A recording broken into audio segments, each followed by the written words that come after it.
Hello everyone, welcome to the third and final Let's Talk Amazon Rings of Power stream.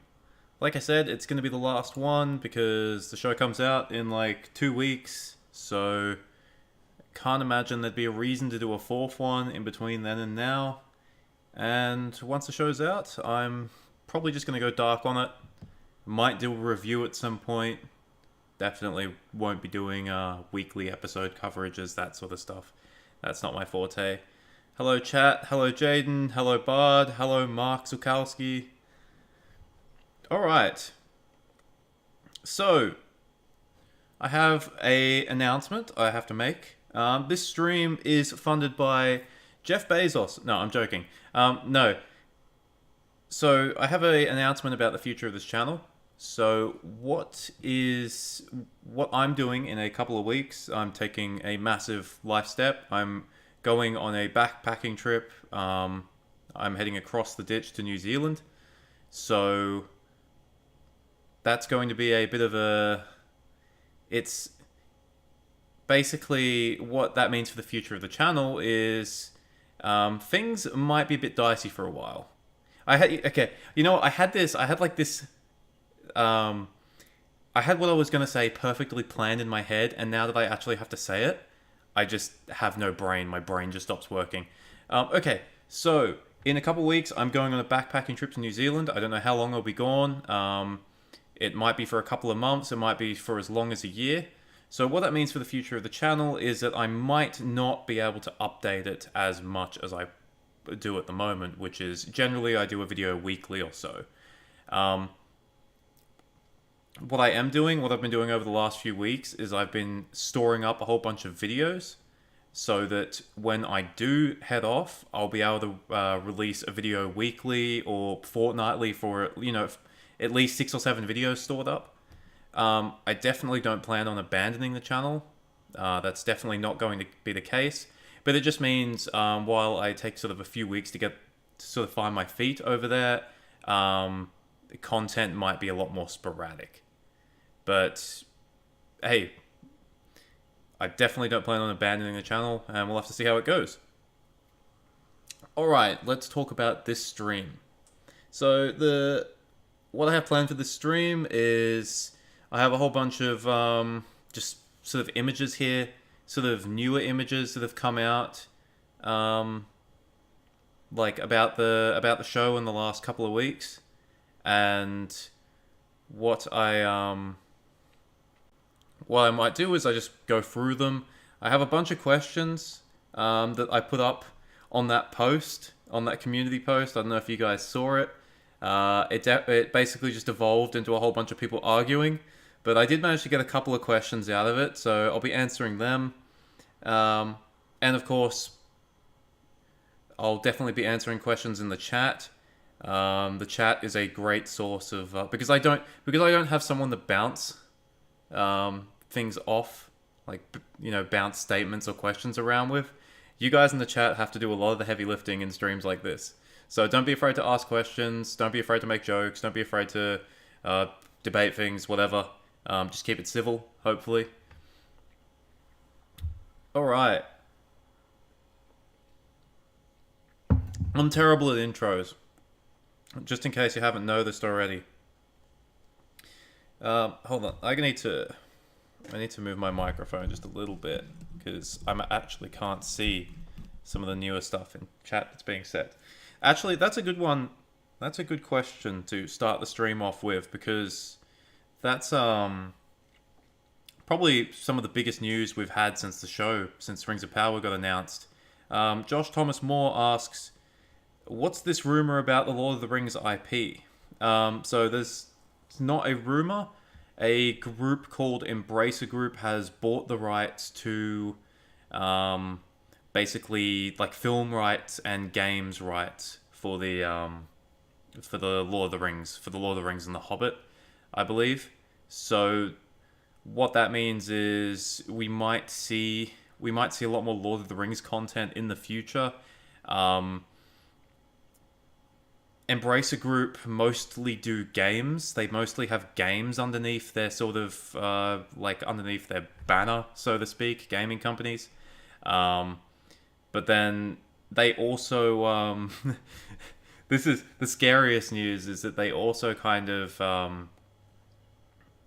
they stated that they're interested in doing like a Lord of the Rings cinematic universe, and they're interested in doing movies for like backstory movies for characters like Aragorn, Gandalf, like Legolas, like some of this like some of the ideas sound good, some of them less so. We'll have to see what happens with that. That's definitely like it's a very new thing, and who knows what's going to come of it. Probably bad and good. We'll have to see. Bud says no, not cinematic universe, please. I know, right? Yeah, I don't know if I want Middle Earth to have a cinematic universe.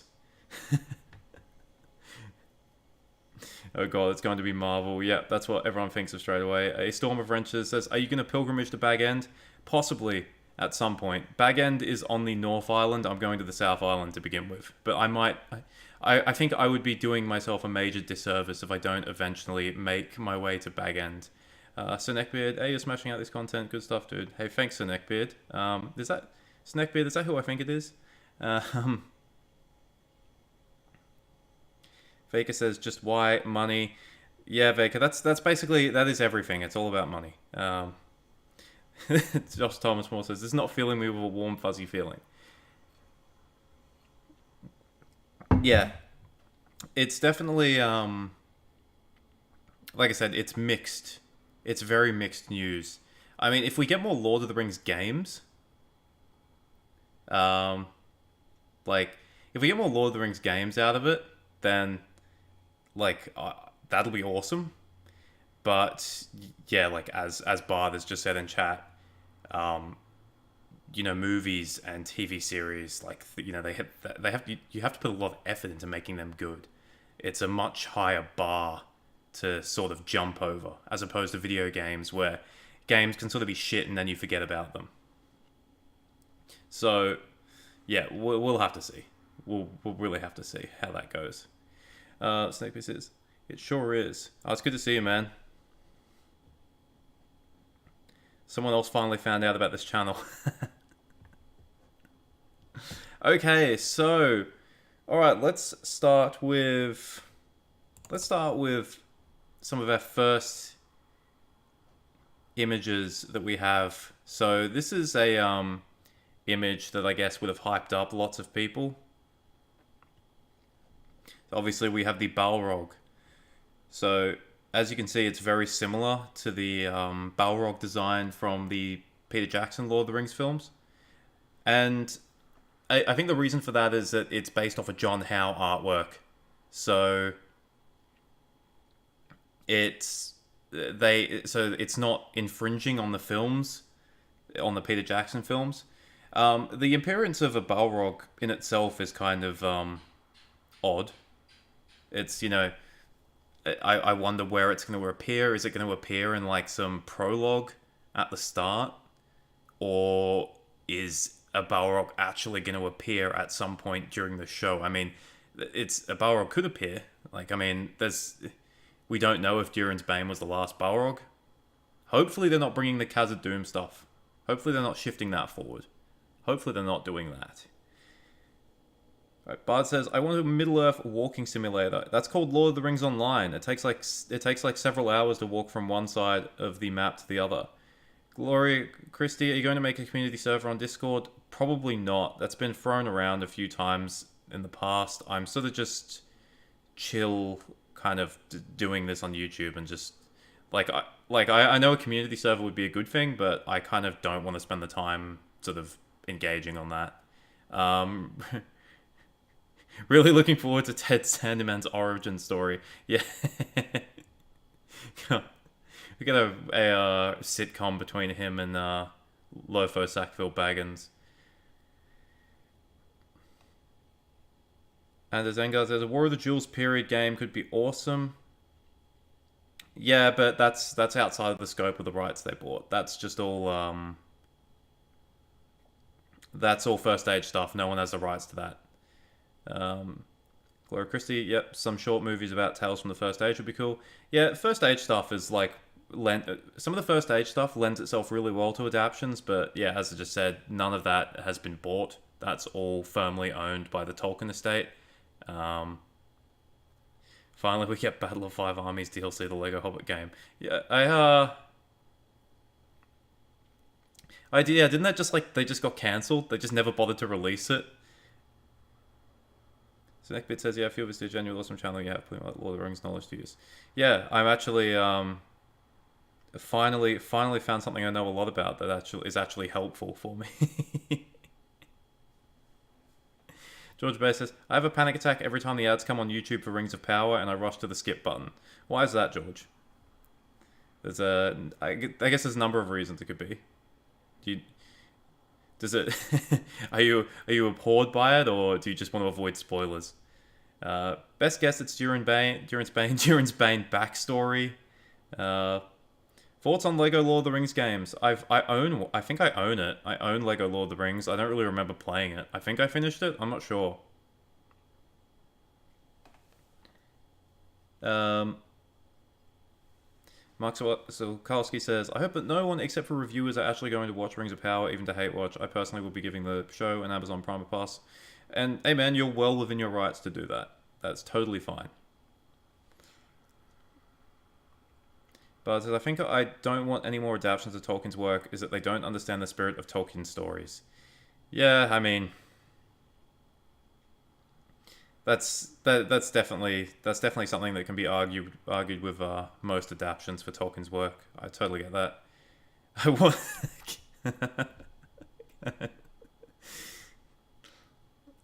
I want a Middle-earth stealth game where you embark on a perilous journey as Gollum. Well, I think, unfortunately, canon montage, you're an idiot, so... I think Tolkien Estate has sold everything correct. I don't believe so. I think they still have the rights to the First Age stuff. I don't think that ever got sold. A Tolkien cinematic universe would be so bad, it will make Rings of Power look good. That's my prediction.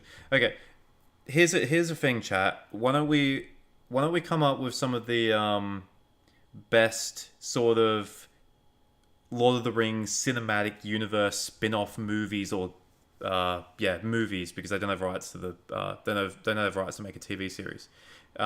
Think of some of your best ideas for movies, like hilarious ideas, please. Serious ideas too, if you want, but like come up with some hilarious ideas for a Tolkien cinematic universe. Because you know what, when you hear stuff about that, like, you know, some giant corporations bought the rights to something, all you can do is laugh about it. All you can do is make jokes.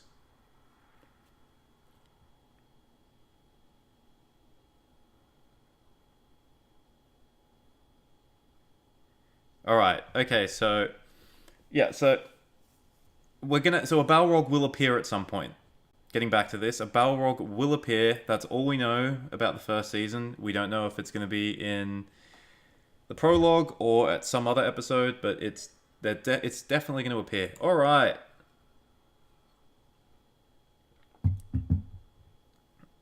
Let's move on. So, we have a picture of Elendil. This is Lloyd Owen playing Elendil. And guys, I think Elendil... I think the casting for Elendil is probably the best. I think of all the casting, I think I think he's the best. He kind of has like a bit of a resemblance to sort of like Peter Jackson's Aragorn. He looks noble. He looks kingly. The actor is relatively tall, so he kind of has that gravitas that you would expect someone like Elendil to have. So this is... I know there's been a lot of, mixed reactions to, like, some of the casting, but I think Elendil's casting is awesome. So, hopefully his story is awesome as well. Because, obviously, you know, the visuals aren't really important if the character's story is terrible or their personality is terrible. What else have we got in chat? Angbang movie. That's no, I don't. Fortunately, I don't. I don't know if anyone would have the rights to an Angbang movie. I think that's still first age stuff. Tyrion Taramba story starring Ryan Gosling because he is literally me. Yeah, why not? Tale of Tom Bombadil. No, I don't know. I don't know if I ever want Tom Bombadil adapted on screen. Gondor's Dancing Bears: The Great Escape. Let's not talk about the Dancing Bears. Um, Elendil does look great. Shame for his scales armor. But I don't know if you were present in the second stream, but we had there was a big discussion about armor in chat. There was a big discussion about scale, mail, and plate, and what the differences are. It was one of the highlights. Debbie does still Goldor. I don't know what that is. What if series like, what if people of Middle Earth used eagles to take Ring to Mordor? That would be a very short series. Adventures of Ugluk. That's a very short adventure. I don't know, we got some Angbang in chat. More of it. Damn. Alright, so we'll move on again. Alright, so here's some of our Elven Cast. And I think this is probably the best. You know, there's been lots of some of the stills they've been doing, you know, like magazines come in or websites come in and they do like these still images, they do these photo shoots, they do these press releases. Some of them have been quite, you know, like terrible. This is one of the ones that I think is actually okay. I mean, they all kind of look serious. They look, you know, I think Gil-galad kind of has always looked fine. His ears look a bit off. I think Galadriel's casting's good. Elrond's looked a bit weird at times, but he looks good in this picture. So, I think that this is one of the few still images, one of the few press release images that I've actually liked. A lot of them have been quite bad, I have to say. Now, I'm mostly in the stream, I'm kind of still just sort of showing pictures that I sort of liked. There are a couple of ones which I will talk about stuff that I don't really like, so just in case you're getting the wrong idea about me just only picking positive stuff, there are some pictures where there'll definitely be some, like, I'll definitely have some negative opinions. Nerd fight in the comments. Sounds pretty unlikely. Yeah, very unlikely. Nerds never fight over anything. Josh Thomas Moore says, Aragorn prequel story. That's something that would actually be good. That is something that I think would work really well. Xavier, I always have trouble with your last name. I'm just going to call you Xavier, sorry. The costume designs are awful. Some of them have been... They've been hit and miss. Some of them, like some of Elrond's costumes have been quite bad. I don't mind Gil-galad's. Celebrimbor's costumes have been terrible. I haven't liked Celebrimbor's costumes. They make him look even older than what he is. They cast them by foreheads. Well, duh, didn't you know? Tolkien specifically says that elves have a massive forehead. All elves have massive foreheads. Gloria Cruz says, still weird to me that Elrond has short hair. Yeah, you know, the short-haired elves they're gonna take a long time to get used to. They're definitely like, I think like Lucas Cox says a similar thing here. Elrond's casting is horrible. He looks like Peter Pan. I do have to say that while I don't think Elrond's casting is ideal, I don't. When I first saw it, I wasn't really like, oh, that's bad, because I don't really like Hugo Weaving as Elrond either. I don't think Hugo Weaving looked like Elrond should either. Like, one of the most important descriptions about Elrond is that he has a kind face, and I don't think Hugo Weaving had that.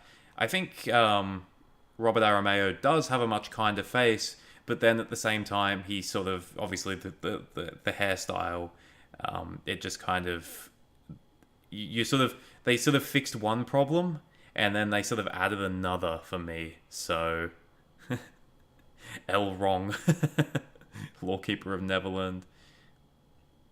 Mark Solkowski says Galadriel looks great when she's not wearing armor. I think I think some of her armor looks alright. The okay. Tales of the Other says I would like a prequel to the War of the Rohirrim about Earl, and then a prequel to that about the Wayne Rider Wars. Yeah, I mean, I think like the story about Borondir riding north to summon the Aethiod, that could make like a decent movie. Like it'd be almost like a thriller. Like him having to sort of, his companion gets killed and he has to, sort of find his way through all this hostile territory to make it to the. It's almost like the Revenant in a way. It'd be sort of like the Revenant, like the Middle Earth version of the Revenant. Okay. We're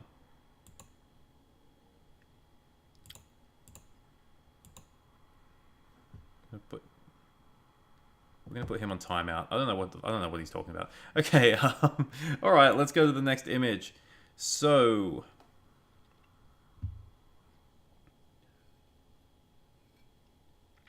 Here we have the picture of dead Finrod, who appears to have been killed by a werewolf, which would be accurate. As you can see, he's got horrible claw marks on him. He's also got the Rings of Power patented elven short hair. Not really how I imagined Finrod, I have to say, but at least this thing is at least they're following that part.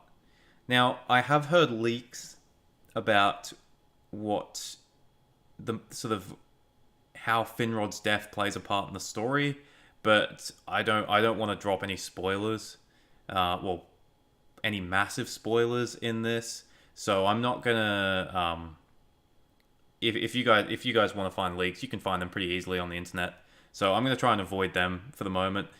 But just based off this picture, I do like the fact that it seems like werewolves are going to be a thing in the show. I think we've seen another clip where it appears to be someone transforming into a werewolf. So I'm glad that werewolves are going to make an appearance.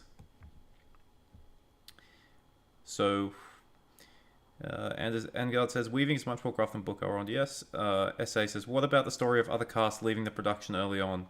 I think that's pretty normal with a lot of projects. I'm not really. Obviously, lots of people are under NDA still, so they can't really say why they got, or why they might have been replaced, or why they might have left.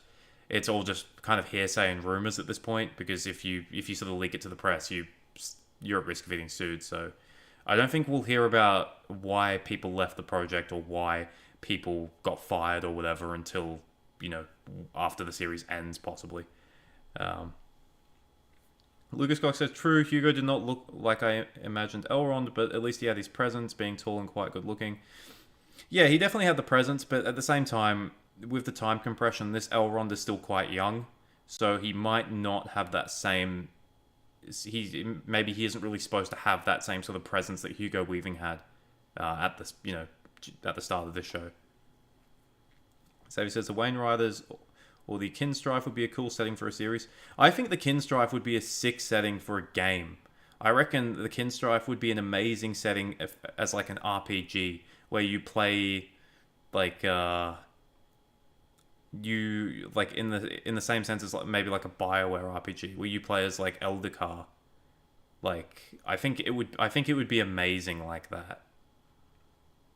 Mark Silkarski says, I don't have a problem with Hugo Weaving, or at least I'm used to him as Elrond. See, that's it. That's another thing that you have to remember. It's a kind of thing, it's an issue that Amazon sort of has to deal with.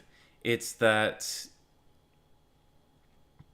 they're up against Peter Jackson's series, like films, in a sense that for certain characters, people already have an idea of what they want them to look like. Like, if you picture Elrond, you generally will picture Hugo Weaving. So they're up against Peter Jackson's films in the sense that they're trying to get people to picture Elrond and not think of Hugo Weaving.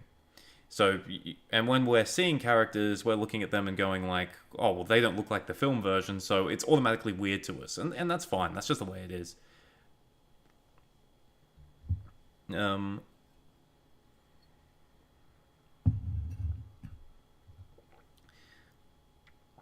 Seeing that the dwarves and the orcs are the most decent looking in the Rings of Power makes me wonder if a series set during their wars in the late Third Age would have been a better show.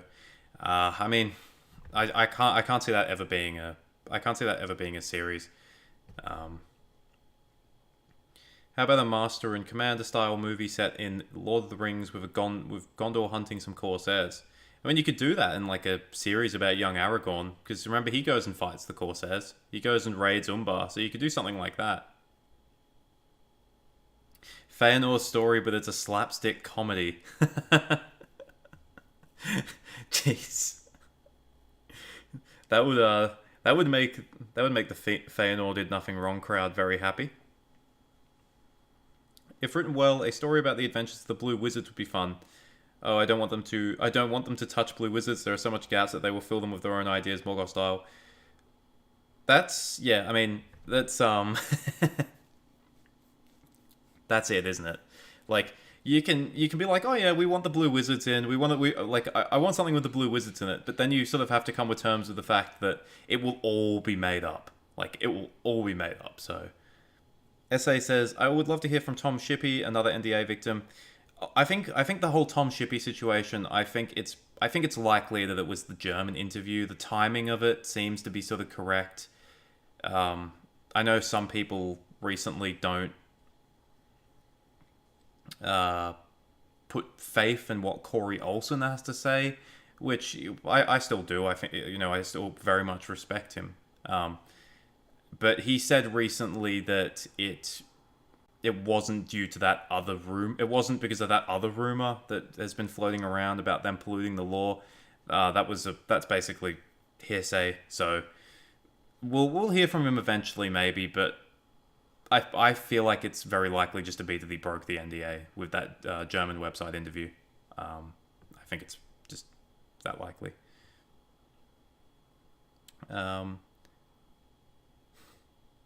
If they could do a series, how about a sitcom about Merry and Pippin owning a B&B, and we can't say for sure that they never owned one together. Okay, let's move on. All right, so here we got. This is an old image. We've seen this one like ages ago. I just like it. I love that Forward Waif is going to appear in the show. I've done a video on Forward Waif, if you haven't seen it. So yeah, I think this image is cool. This is the guy that we saw in that short clip with like Galadriel and like revealing Sauron's mark. So maybe he's going to be like a minor character. I don't know. I kind of liked him just from the sort of minute of footage we saw of him. So I hope he doesn't get killed off quickly. A lot of people thought he might be Celeborn, but that doesn't seem to be the case. And also he looks nothing like Celeborn. So, all right. So here is our picture of who appears to be Durin the Third looking over Khazad-dûm. Now, I think in regards to some of the main players in the show, the Numenorians and the elves have sort of been mixed in their reception, but I think the dwarves really, I think the dwarves have been done really well so far. And like Khazad-dûm looks absolutely amazing just from this. It reminds me of Orzammar, sort of like a nicer looking version of Orzammar. If any of you guys have played Dragon Age, so I think at the very least, if everything else is terrible, I think the dwarves should still be pretty good. So far everything we've seen from the dwarves looks pretty good. Like the looks, apparently the way they want to treat them, they don't want to make them just comic relief. And then of course, like, the dwarven city itself, like, just looks amazing. Like, so if anything, this should be good. Josh Thomas More Battle of Dale movie. I don't know. I don't think that'll ever happen. It might appear in a game. Xavier says, what really bothers me is that the showrunners are still saying that they are faithful to Tolkien. No, you're not. Just admit that you are making changes. We're not stupid to not know this. I think it depends what, like, you know... When it comes to being faithful, what you have to understand is when they're making an adaptation, especially in the Second Age, where there's so many blanks, and... You know, I do have to say the Second Age doesn't lend itself well to an adaptation given the massive timescales in place. But I do, definitely can see why they've invented so much original stuff, because realistically they have to. Like, there's just not enough...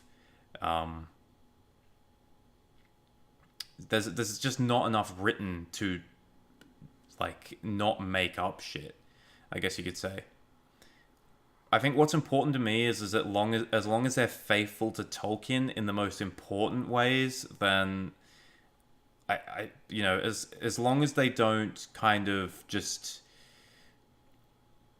how would you say it? Like, as long as they don't shit on Tolkien's work in the most important ways, it won't be a deal breaker to me, I guess. I don't know. I'll explain more later. My brain's not working good at the moment. I didn't have great sleep last night. Okay, so... I've had some things saying not too keen on the sword handles. Yeah, they are very... I mean, they look very elegant, but... They look very finely crafted, but yeah, I don't know. I think if I was using a sword like that, I don't know if I'd want a handle like that. I definitely agree. Okay, so let's move on. The dwarves are carrying the series so far. Yep. You also made a video on the Tomb Notification. Actually, really cool. Received really cool article. Its location is clearer known than you thought. Well, I'll have to find that Reddit article, Lucas. Because if you've got some new evidence that's, or like, I guess it's not new evidence, but if you've got some if you found some evidence that supports your claims, then I'm more than happy to read it. Absolutely. SA says, we need more Melkor and his minions. I agree. The Reality Filter says, what gender pronouns does a Balrog use? I don't know. I mean, I think it's he. I think Gothmog gets referred to as him, I guess. Maybe. I don't know. It's probably he. If in doubt, just go with they. It's quite easy. Or burn, flay, or fire whip. That also works. Okay, so here we've got this is an image from the latest sort of teaser thing showing Durin and Elrond. Looks like we might have a bit of a bromance going on here. I've always, based off the lore itself, I've kind of, I think that maybe, like, Elrond should have been involved in the Numenor stuff, and Galadriel should have been involved with the dwarves, because that sort of fits the lore more. But then we also know that kind of Elrond did get along with dwarves, so, I'm looking forward to this. I also saved this picture because obviously you can see the background here. Lindon doesn't look like I pictured it. Like, it kind of looks, like, it looks more like I imagined Lothlorien to look. I always imagined Lindon to look... If you guys have played, like... If any of you guys have played Lord of the Rings Online, like... We have small sort of areas of Lindon in that game, and I always kind of just imagined it to look like that. Less sort of Lothlorien and Golden-like, and more like sort of... more green, I guess. More green. Softer colors, I think. I'm not totally sold on the way Lindon looks. Just random thought there.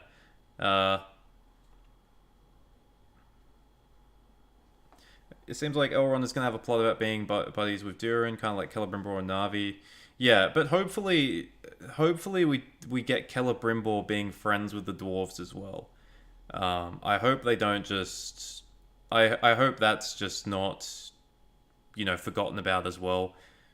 I guess, there'll be 2 seasons for that. Room Services says everything about dwarves look good except one courageous female dwarf. I think Dizzle looks fine, to be honest. Now watch the battle erupt in chat. Okay, my masculinity. The Forest of Lothlindon. Yeah, that's it. Indeed, Galadriel could have learned the dwarf language, which she later addressed Gimli with in Lothlorien. We know she went to Khazad-dûm a lot, so that's the difference. We never hear about Elrond going to. Well, she went to Khazad-dûm at least once. We know that anyway. We never hear about Elrond going there. I mean, he could have went there, like given that it was just not far from where Rivendell eventually was, but we don't hear about it. One thing though is this is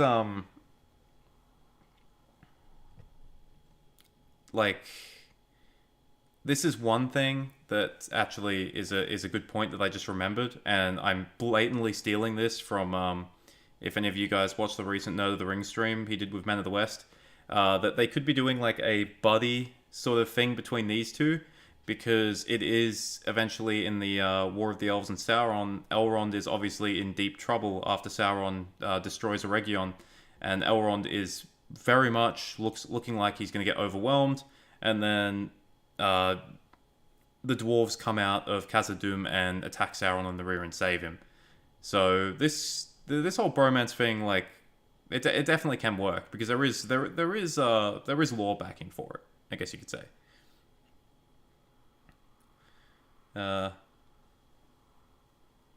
Davey says Lindon shouldn't have a forest like that. It should be more green with plains and hills and the sea, of course. Mark says it could be autumn there in the shot. It's fine. Yeah, I didn't think of that. It could be autumn. I don't know. I where I live, the trees don't look like that in autumn. So I always forget that that's actually a thing. That it's actually a thing where all the leaves turn yellow and die. So. Okay, let's move on. Alright, this is one of the big sort of inventions for the show. Meteor Man, as he is called. Or the Stranger, I believe they're going to refer to him in the show.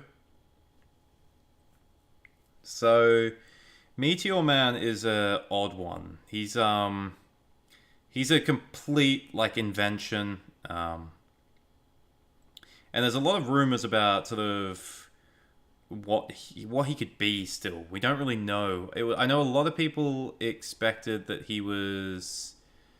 a lot of people thought that he might be Sauron, and I definitely thought that as well at one point.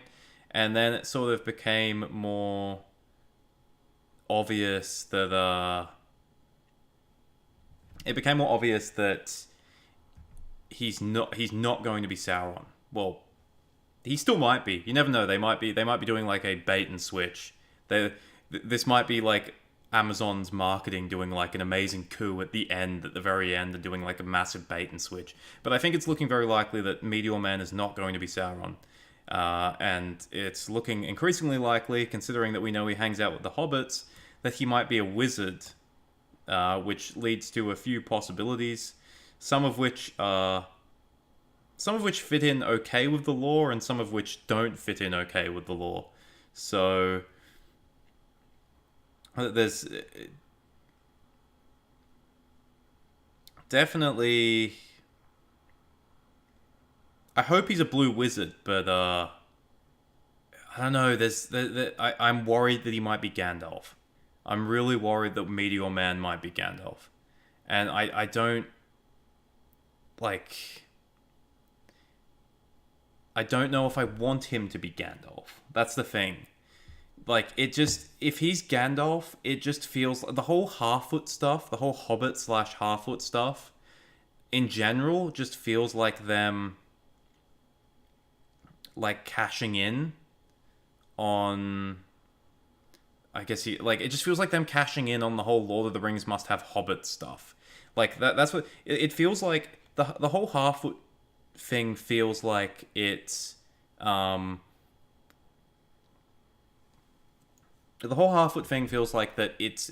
the writers pitched their story to like Amazon or whatever, and then the executives basically said, okay, but if we're doing like a Lord of the Rings show, we have to have hobbits. Like that's what it feels like. It feels like they've just been shoehorned in. And from what I've heard, their sort of plot line doesn't really interact with the other plot lines as much. So I'm really worried that this is going to be Gandalf. Now, this isn't the first time it's been done in an adaptation, bringing Gandalf back. If any of you guys have played Lord of the Rings Online, in the Minas Morgul expansion, Gandalf is there in the Second Age in a different form, and he gets like captured by Sauron and killed or whatever, and then he forgets about everything that happened. And I hated that as well. I didn't like that either. I think the Minas Morgul expansion had an amazing story, but that whole Gandalf subplot line, I hated it. So if he's Gandalf, I'm not gonna like that. And I think there's a very real chance that he is going to be Gandalf.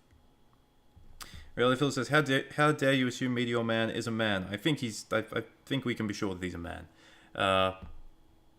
I prefer the idea of Meteor Man being AR and Dill crashing his ship. That's a funny one. Yeah, him. I always like the idea of him getting drunk and just crashing his ship and oops, I'm not supposed to be here. Wave Rider Balk of War game where you can choose if you're a Gondorian, a Northman, or an Easterling would be great.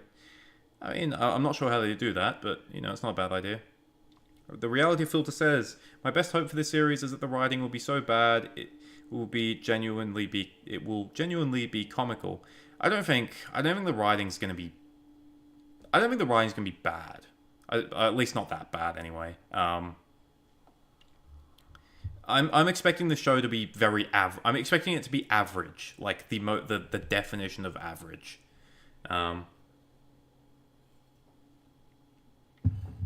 Okay,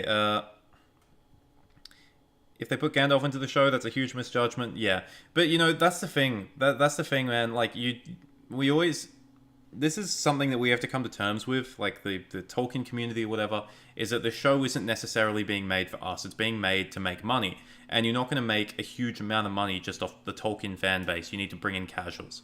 And that's why, if they bring in someone like Gandalf, even though he's, not played by Ian McKellen, or if you bring in the Harfoots, slash Hobbits, it's gonna bring people in. They do that because they think they can make money off it. Like that's the I don't want to turn this into a critique of capitalism, but that's how art is. That's how art is nowadays. Commercial art is. It's all based off how much money it can make. And even if we, the Tolkien community, believe that Meteor Man shouldn't be Gandalf, and that it's a bad idea, there are there's hundreds of thousands of people, millions of people out there where they'll watch this show and they'll see it's Gandalf and they'll be like, holy shit, it's Gandalf, oh my god, that's just the reality of it, unfortunately. I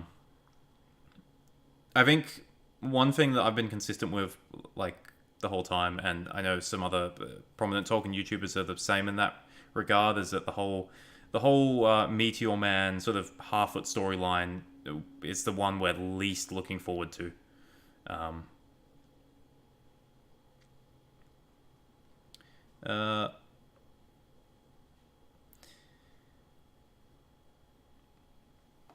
Josh Thomas Moore says, I'm guessing the Harfoot stuff is meant to come up in the season 2 they have planned. Yeah, I mean, who knows where their story will go. That's it. Like, I mean, it might be a slow burn. It might end up being good, but just, at the moment, I'm pessimistic about the whole Harfoot stuff. Rim Service says, it's the man from the moon about whom Frodo sings about in the Prancing Pony. People did push that as a possibility. I was always skeptical of that one. It just seemed it's way too obscure, I always thought. But Early Philip says, remember kids, Amazon don't give a flying orc about canon or lore. Amazon don't, but the writers, I imagine, would care a bit. They do seem like genuine Tolkien fans. But like I said earlier, when it's an adaptation, unfortunately, the reality is you do need to change stuff. Tells the other, I'm looking at this show as a fan fiction. I knew that everything they would do was... Well, here's the thing. Everything not written by, J.R.R. Tolkien, or in the very rare circumstances Christopher Tolkien, is fan fiction. I mean, it's all fan fiction. Like, you know, that's just the reality of it. That's that's the difference between this and Star Wars, for example. Like Star Wars is it's currently an open canon and stuff like that. But this is like Lord of the Rings canon is dead at the moment, which means that any adaptation is by definition fan fiction. That's the reality of it. Which is always funny when I see people say like, "Oh, there's just gonna be fan fiction." It's like, yeah, duh, of course it's gonna be fan fiction. It's the same way that Peter Jackson's films were fan fiction as well. Like, it's just some things are more fan fiction than others. That's the reality of it. All right, let's move on from Meteor Man. We'll probably end up coming back to him. We'll just read some stuff from chat. I never like characters having 9 lives. Yeah, that's it. Obviously, Gandalf in the show will have to be Olorin because the Astari didn't arrive in Middle-earth until the Third Age. But then again, hobbits. Yeah, I mean, yeah, we know Gandalf and didn't. We know Gandalf had been. Nature of Middle-earth revealed that Gandalf had been to Middle-earth previously, but yeah, not in the Second Age. SA says, and Bezos says it's not about money. It's always about money. Bezos also said, "Give me Game of Thrones." I think he meant Game of Thrones in the sense that he wants the next big hit, not literally Game of Thrones. I think people take that one too literally. Why does the stranger look like Sirius Black from Harry Potter? Don't know.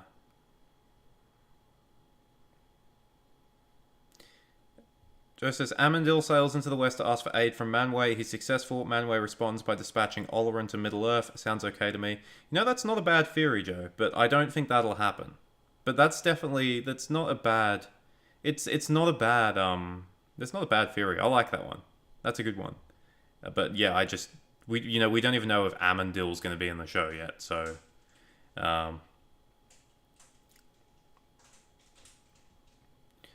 Okay, so let's move on. All right, so here we got some positive pictures, I feel. So here we've got Numenor. I think this is also some of probably the best stuff that they've released. Numenor looks amazing. Like, it looks like awesome, I think. I know some people are going to be like, "Oh, CGI, there's too much CGI," but it's like, come on, there was absolutely no way they were going to, like, you need to use CGI to show Numenor. Like, it's too grand and epic. So here's something that, here's what appears to be what will probably be the royal palace and then Armanelos, or whatever stand-in city they use. I'm not sure. Armanelos is inland, but it appears to be this appears to be maybe the same place. So boats can sail in. I don't know if it's a river or whether they're putting Armanelos on the city. I'm not sure. They might be combining Armanelos and Romena. Yeah, I mean that's not a big deal, but this definitely appears to be Armanelos. I think if we zoom in here, it's very low res. We're not going to see anything, but I believe you can see the white tree here. I believe the white tree is there. Nimloth. Oops. Close that. Yeah, so I think that's... And yeah, as you can see, it's sort of, you can see it's like, I say inspired by Minas Tirith, even though it's technically the other way around. It's got the ship prow thing that Minas Tirith had going on. It's got a nice waterfall there. Shame if you're underneath it, but I think it looks amazing. We'll move on to this in a moment. So one thing that there's another picture here. This picture is awesome. So this is like a wide shot picture, and it looks way more grand. It looks like it's a giant city, like.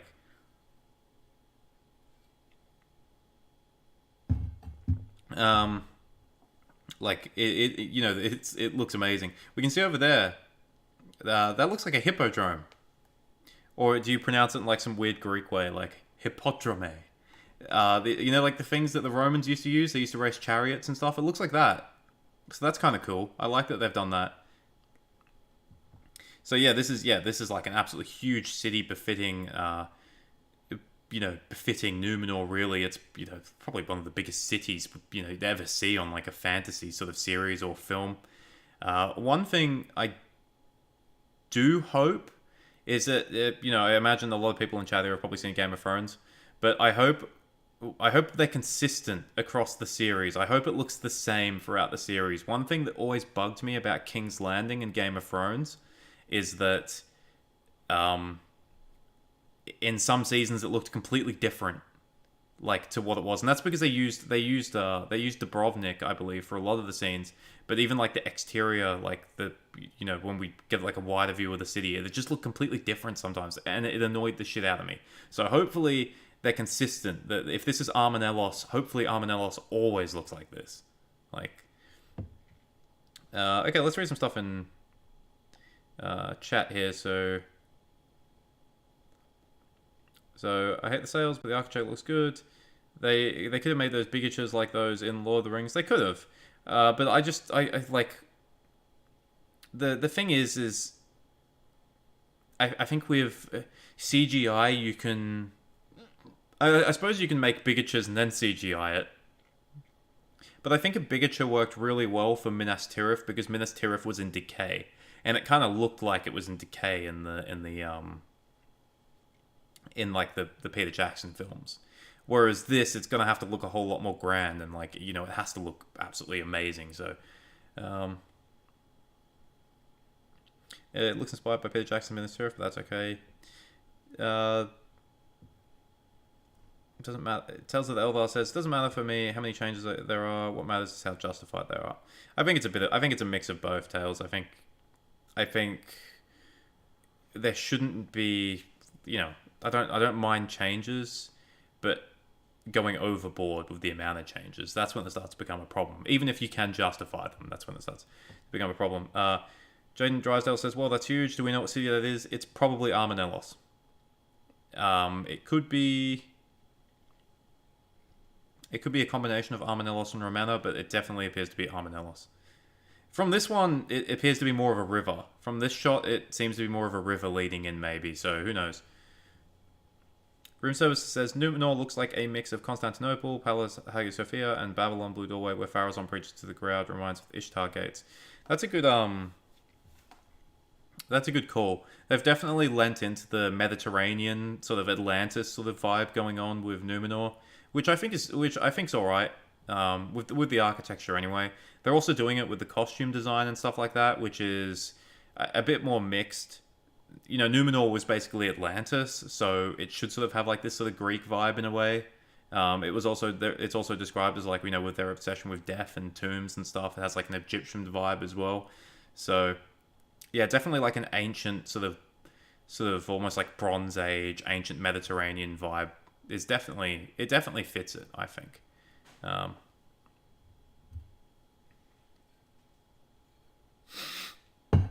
Gandalf the White says, "Eru deleted all of this." Dang. Yeah, I mean, he just doesn't appreciate fine art, does he?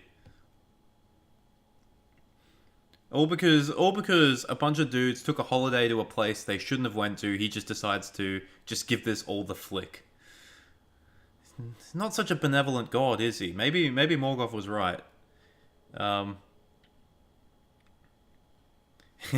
another one. Glory Kristen says, "The city looks great, but wait until Eru has to wash the dishes." Is that what we're calling it? I like the scale of this Numenorian city. Numenor is supposed to be awe-inspiring. That's it. The essay says, "The CGI better look amazing for 50 plus million per episode." I do agree. Absolutely. It definitely shouldn't look cheap. That is for certain. Planet Evan says, "Personally, I think miniatures still look better than CGI." Yeah, I mean, that's the thing with art. It's all subjective. Xavier says, "Yeah, the architecture looks really cool. The costumes and the armor are really terrible though, but that's a constant in the show." I think the dwarven costumes look alright, except for that dwarf chick that has like there's like a dwarf chick in the background on one of the pictures that has like pointy nipple armor that looks bad. I don't like that. They say the visuals are lacking grit. You see, I've seen this I've seen this criticism a lot, and I just feel like Numenor shouldn't have that grit.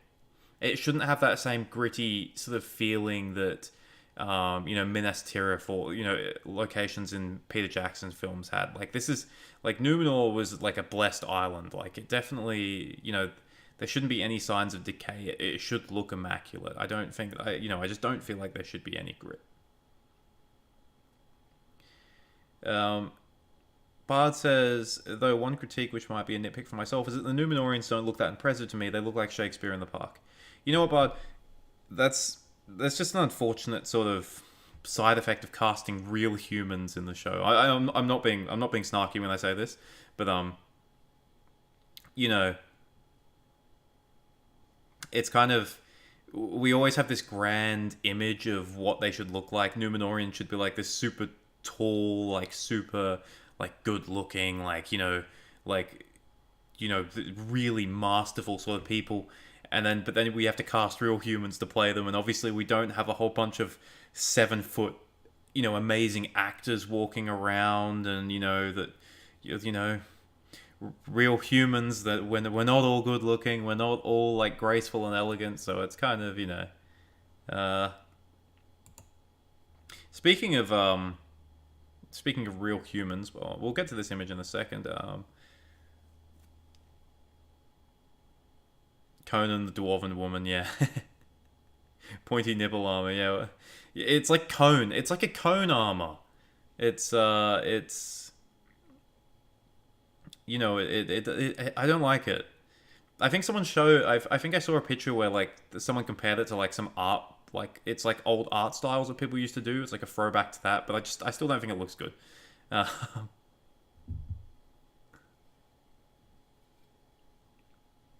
Well, do you see Dissa having a side slit on her dress? So that was cringe. Yeah, I don't really. I'm just not really bothered by that. As long as it doesn't have like nudity, I guess. I think it's fine. We don't talk about bat nipples. Joe says the time frame in Numenor is close to the downfall, so it should look decayish. Yeah, I mean it if they hadn't compressed the timeline. So I think we're going to get sort of a decaying sort of Numenor. I mean, the Numenorians themselves sort of decayed, but I don't know. But Numenor itself was still very grand towards the end. Like they still had lots of power and lots of wealth. But we might get some of that in the later seasons. Maybe we'll get like like a lot. The architecture will change when Sauron rocks up. Maybe when Sauron rocks up, it'll probably look a whole lot more like grim and gloomy. So we probably will see that to an extent. Xavier says, I lowered my expectations of the Numenorians a while ago, but it's really weird to see every ethnic group of our world represented in Numenor. Okay, so that's a good that's completely fine. Yeah, Numenorians were. This is something I like. This is something I spoke about in a video a long time ago or whatever. Like,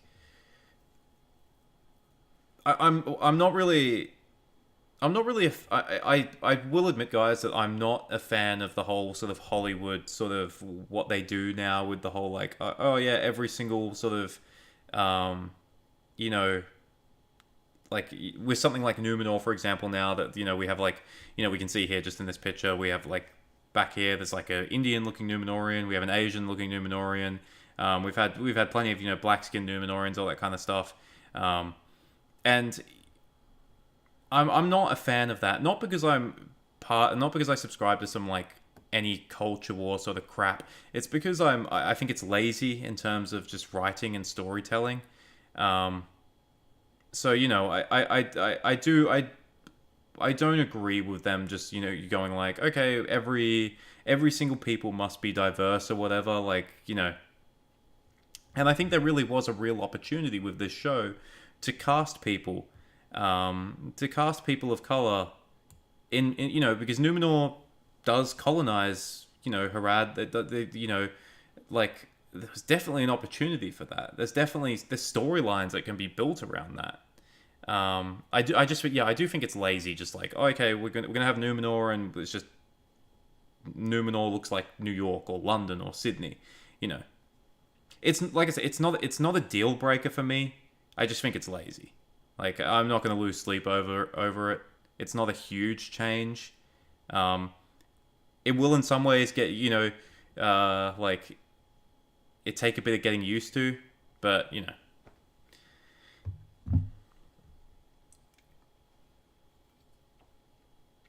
I demand Latino Numenorians. I don't feel represented. I don't know how many Latino people there are in New Zealand, so I don't know if you'll get. I don't know if you get your wish, Xavier. You might get it for future seasons. Gloria Chris says it's the same thing as before. Make it diverse and reflective of our societies because they want to make money even at the expense of the law. Yeah, I mean, there is an argument to be made that basically that is a thing. We have like tokenism and stuff now because obviously corporations want to pander to certain markets. It's why for a long time, like recently we've had lots of there's been lots of Hollywood films where they'll have like a token Chinese actor, and then for some reason it'll be filmed in Hong Kong or something, or in Shanghai or something, and it's like they're doing that because they want to pander to a certain market. And with Lord of the Rings, like them having suddenly like black characters and stuff like that, they want to pander to audiences that aren't necessarily going not necessarily the main Tolkien fan base. So there's a lot of different arguments you can make, but I think an important thing to remember is that you can make arguments like this without just resorting to racism. So that's so okay.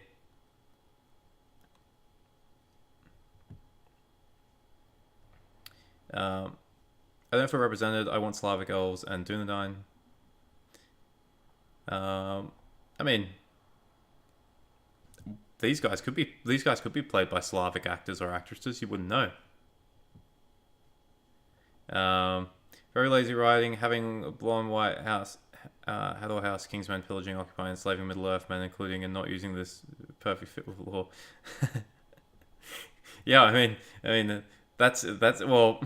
You see, room services. That's the problem that they face. That is the problem that they face. They could have stuck true to the law.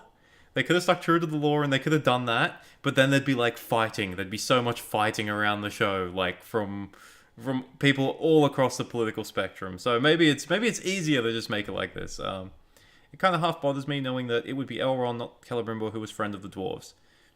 I mean, Elrond, like I said, Elrond is a friend of the dwarves, but absolutely, we should still be getting scenes. Celebrimbor should still be getting scenes with the dwarves.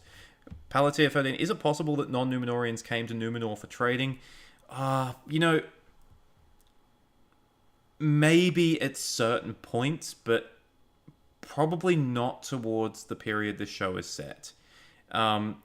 Numenorians sort of... Earlier on, they got along with people who lived on Middle-earth, but later on they sort of stopped getting along with them. And one of the things that happens in Numenor towards the end is that slavery becomes a thing, like literal slavery. I wonder if we'll see that in the show. That'll be interesting. Maybe in rare cases you might have got non-Numenorians, going to Numenor to trade. And another thing I wanted to point out too is one thing with Tar Miriel's casting is I thought it would be cool. It's like, okay, maybe there's something around like Tar Palantir. Maybe he took a wife that was from Harad or something, and because that would play into the whole faithful thing of not being oppressive and stuff. But I don't think we'll see something like that in the show. I would have no issue if that was Umbar, but it's really lazy to see if that's the island. Yeah, it would totally fit for Umbar. Absolutely, places like Umbar and Peligir. Wouldn't the Numenorians have had ships looking like Greek triremes instead of the ships we're seeing? Numenorian ships, I'm not too familiar with historical naval stuff, but Numenorian ships did have oars. We know they had oars, so they would have been they would be shaped like this, I guess. Moss, representation thing wouldn't be so bad if they were a Numenor from Rune or Harad, but they're not even trying to get the House of Theoden right. Yeah, that's it. I mean, most Numenorians should be most like if you're approaching it from a very like from a lore perspective, most Numenorians would be like pale skinned and blonde haired. Then you'd also have Numenorians who were pale skinned and dark haired, and you'd have a few Numenorians from like descended from the House of Beor who aren't as pale. They'd still maybe look Mediterranean, and they'd have dark hair too. So there wasn't Numenor was fairly homogenous, you could say. I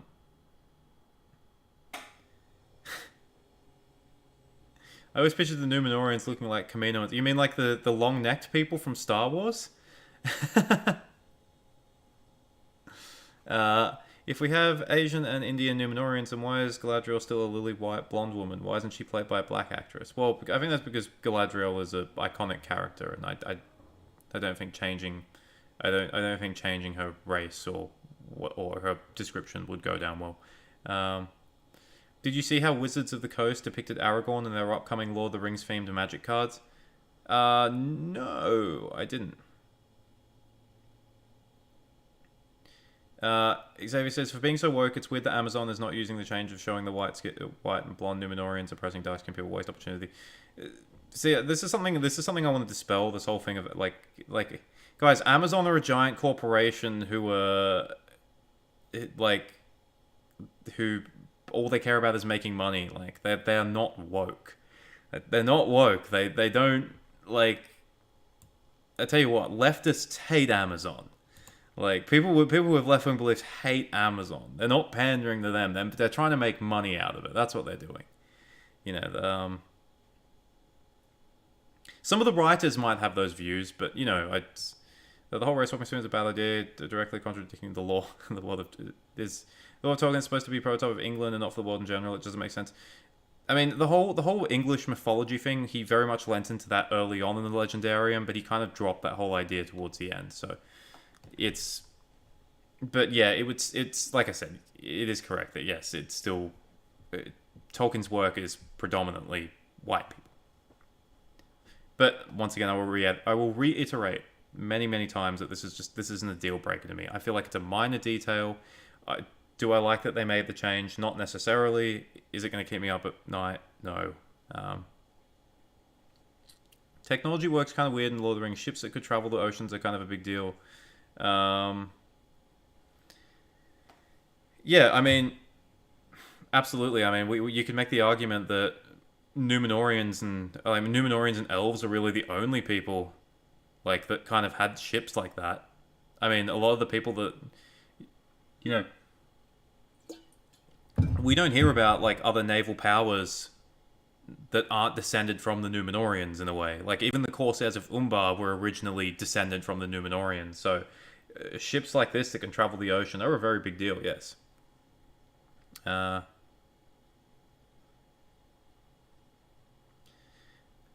Farazon's ship was nicknamed Castle of the Sea. Yeah, Alcarondas, I believe it was. Hopefully we'll see a very cool ship. Hopefully it is amazing and massive.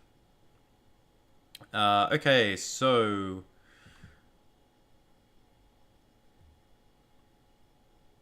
Bud says, I mean, the Disses actress is pretty woke. Yeah, I mean, I read that interview, and I think the thing is if you ask targeted questions, you're going to get a targeted response. I mean, at the end of the day, I don't really give a shit about what the actors say, in terms of their own beliefs. It's whether like it's how the writing is for those characters. That's what matters. Okay, so here is another one of the Numenorian ships.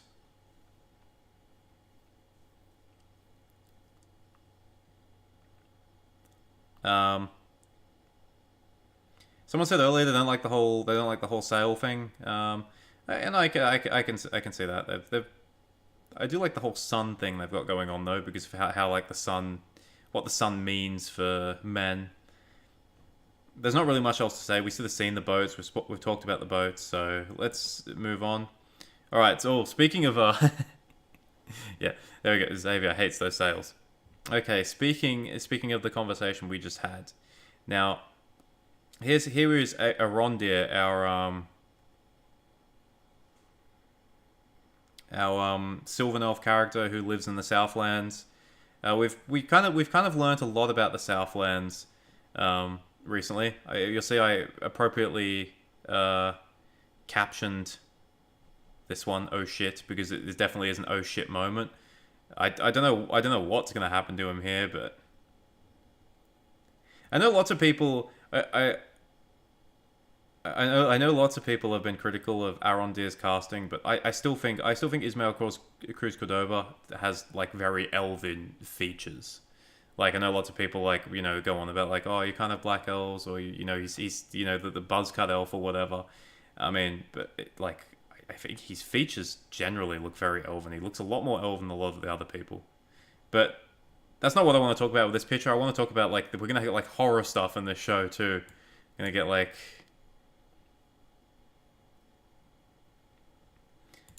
anyway, we'll move on from that one. People can talk about that one if we want. We'll go back to it. So Neckbeard says, you may have answered this before, but do you feel like they should have left the Lord of the Rings franchise alone through film, or are you happy with them to attempt a new take? That is a great question, to Neckbeard. This is actually, you know what? So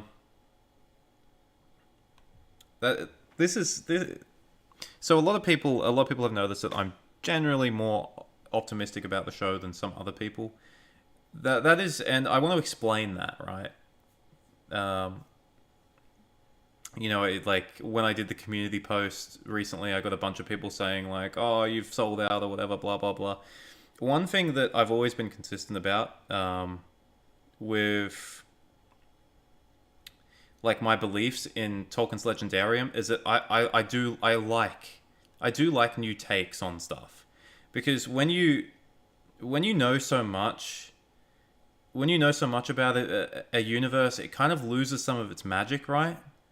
Like, you don't have that same sort of sense of wonder that people might have when they don't know as much. Like if someone's only read the books, like Lord of the Rings or whatever, and then they're reading the Silmarillion, it's like a whole new world has just opened up. Like with myself, because I've read all this stuff so many times, and I'm not going to say I know everything because I don't, but I know I know a lot. It kind of loses it loses a bit of its magic in a way. So I am kind of happy, so I am interested in seeing other people's takes on on Lord of the Rings, and that's games, that's TV shows, that's movies. I'm totally fine with all of it. Whether they're good or not, that's another story. For example, I like the Peter Jackson films. I've watched them many times. They're great. Peter Jackson's Hobbit films, however, I've only watched them all once. I've watched each of them once, and I've occasionally went back and watched scenes that I enjoyed, but generally I haven't gone back and watched it again. So that's the way I approach adaptions, right? If they're good, that's great, and I'll watch them again, play them again, whatever. If they're bad, I'll just ignore them, because at the end of the day, it's just an adaptation. It's just fan fiction, and the books will never change. So that's basically my thing. I don't mind. Like I don't mind adaptations. What I dislike though is I dislike massive commercialization of things. That's what I dislike. But that's a completely different story.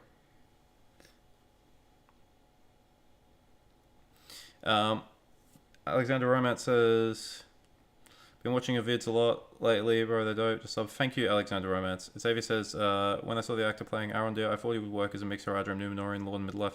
Yeah, there was lots of there was lots of thoughts that would be the case, but some leaks say that Halbrand is Sauron. Well, I'm not surprised if he is. We'll talk about Halbrand in a moment. Tormented prisoner, seen in Foundry, sounds more like Celebrimbor to me.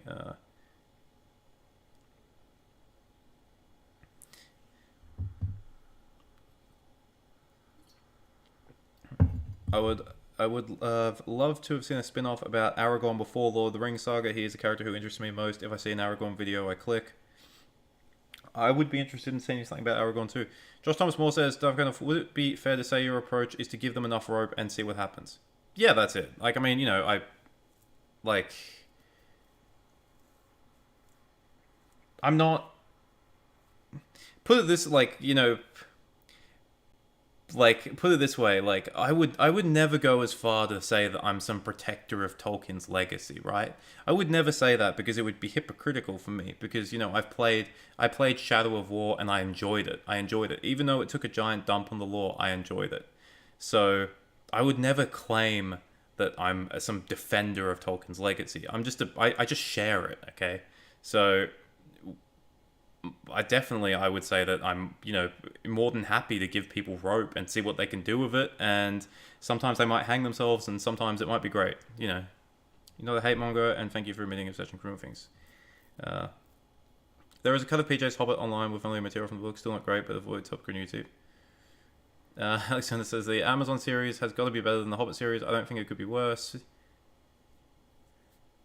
People who don't like Rings of Power are not hate mongers or obsessive. They just want Middle Earth. I think, Mark, it depends. I think some people definitely do want that, and then there are also definitely people who are hate mongers. I mean, there have been lots of people cashing in on the controversy around this show.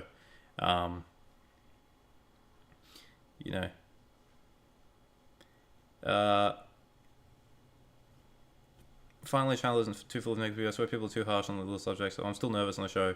It would still take a lot to maybe pissed on something.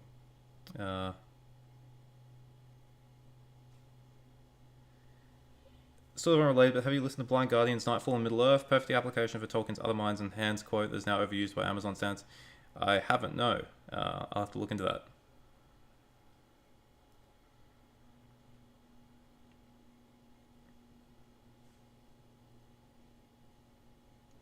Alexander says, hard to play Aragorn after Vigor, though. I mean, who can rise to that challenge? Yeah, I mean, that's it. Like, I mean, we've got a... the... it's kind of like with Han Solo. I haven't seen the Solo movie, but it's kind of like you cast a guy as, Han Solo, like a younger Han Solo, but it's like Harrison Ford's already, iconic in that role. It'd be so difficult.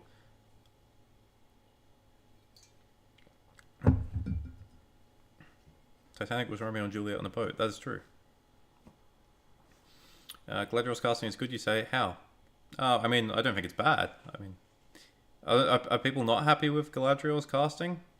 From what I've seen, she's a good actress. She's got the looks. She's not 6'4", but I don't know if we'd find anyone. I don't know if we'd find any actresses that are that tall who could play Galadriel well.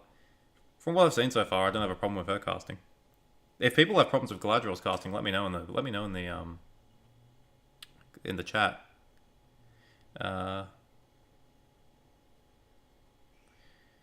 Bradley says, using people who clearly don't visually fit their role is going to kill the immersion. I mean, it definitely doesn't help the immersion, but I think if someone's performance is good, I think it can be overcome.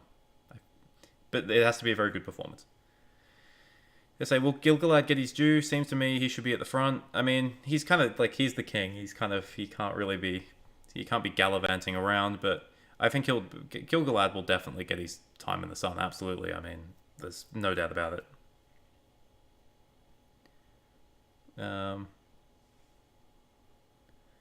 By the way, have you heard about the original Polish translations of The Hobbit and The Lord of the Rings by any chance? They're hilariously bad. The guy who translated them had also translated to you. No, I haven't.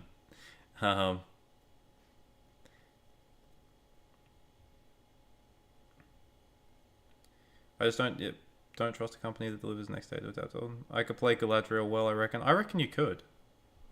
You're quite tall. You're quite tall, Sir Neckbeard. And you've got the right hair.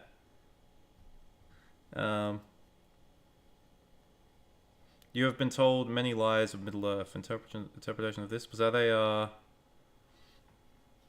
That was from one of the trailers, or was it? I don't know.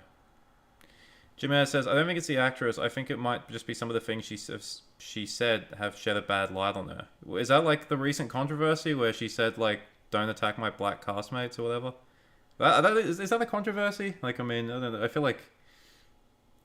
like I feel like if you're not attacking, if you're not personally attacking the actors or actresses, then you have nothing to worry about. um, Bradley, so how will they explain how all the black hobbits, elves, and dwarves were killed off by the Third Age? Because they will explain it by saying that it's an adaptation, and it's not the same. It's not the same universe as Peter Jackson films or the books. That's easy to explain. It's an adaptation.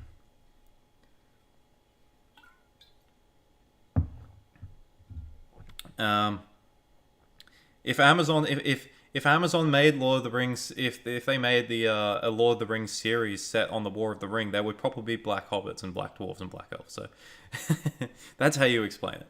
Okay, so let's talk about this. We'll step away for a second. Let's talk about this. This is from the Mexico City premiere. Someone's taken a photo in the theaters. As you can see, we've got. Oh, I just see a comment there. Room services, Black Hobbits genocide explained. Sauron did it. I was just thinking like the Hobbits have a dark secret. They got out some. Why do you think there's no Black Hobbits anymore? The Hobbits don't want to tell you. But anyway, what we've got here is we've got a scene which is featured quite regularly in the trailers. We've got Galadriel and we've got Halbrand, who Halbrand, whoever that is. This is something that intrigues me because obviously Galadriel ends up in Numenor, but she seems to get picked up by Elendil on his ship. But the whole like how she ends up in this situation is still kind of unknown. There seems to be like a sea monster or something at some point, which is I never thought we'd see a sea monster in Tolkien's work. But that's cool. I mean, I guess we did see the Watcher in the water. That was kind of a sea monster, a lake monster. But this guy here is interesting. This guy Halbrand, there's been lots of talk about who he could be, and I think the actor recently let something slip, which I think pretty much confirms who he's going to end up being. I'm not going to say like we don't know 100%, but it's very likely that he's going to end up being a very certain certain character rather. People in chat can drop that, so I don't get blamed for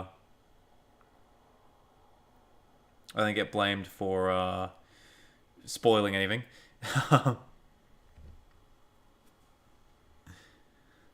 The translations are great. This is about Polish. That's great. This is about Polish Lord of the Rings. So the translations are great. Strider, for example, became Rover. Bilbo became Bilbo Swampman of Swamp Place, and Rivendell became Hidden Vale, to say nothing of the improper plurals. That's fantastic. I will do it if I could get my hands on this. I'm gonna look this up, and I'm gonna. Because I did a video on Russian Lord of the Rings, the theater production they did back in the early 90s. So I'd love to do a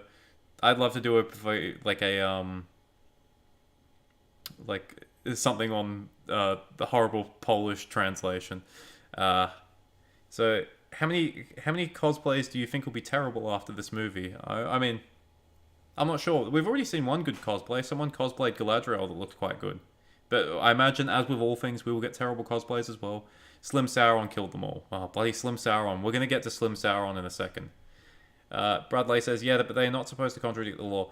I think contradicting the law is kind of broad in that scope. I think they're not allowed to contradict some of the events of the Second Age. For example, they can't have like certain characters survive when they're when they should have died. They can't have certain characters die when they're supposed to be alive. I think that's what it means, basically. More minor details, I don't think they're going to get pinged on that, because, I mean, when has anyone ever got pinged on that? The last sentence in full trailer, you have been told many lies of Middle-earth, directed at the audience. Who said that line? Was it Adar? I mean, I don't put too much stock in trailer lines because it's always out of context. But if it's Adar, then it makes sense. Adar. The person who's playing Galadriel has the same issue as the character Kate Blanchett is, just so iconic and was about the best fit you can have for the role, so she got a lot of work. That's it. That's definitely it. Galadriel gonna go pirating, yo, yeah. Lord of the Rings, Pirates of the Caribbean crossover when? Will we see a Sildor? I would like that. We have a Sildor. Sildor has been cast. He's being played by Maxim Baldry. Jose Lima says, maybe Sauron. Isteric says, he's Sauron. You know what? I mean... SA says, Hollywood will always use the word racist to deflect criticism. I mean, I think that's true to an extent. The word does get thrown around a lot, but I mean, I definitely wouldn't be surprised if some of the black actors in the show have received racist messages, because, I mean, there's a lot of horrible people out there in the world. Bradley says, I hope you can agree that this is a story Tolkien never would have wrote and certainly is not honouring his memory like Amazon claims they're doing. Yeah, no, I wouldn't go as far as to... I mean, that's just PR speech. Tolkien never wrote the story because he didn't write the story, and any claims that he would have written the story, you know, is definitely not true, and, you know, that's just PR speech. I don't read too much into that, you know, it's just bullshit marketing PR speech, really. I mean, you know, you have to remember, when they're promoting this show, they're not going to say, like... They're not going to say something like, oh, this is the story that... like, Tolkien never would have written. They're going to pump themselves up. And whether some of that is bullshit, I mean, you know. House of Halef plus Brandir equals Halbrand, Black Sword. Perfect theory. Even Middle-earth had a final solution. Jeez. Did Sauron ever use the appearance of men? Only elf? We're not sure. Anatar is described as being fair-looking and all that, but Sauron was a shapeshifter. He could have...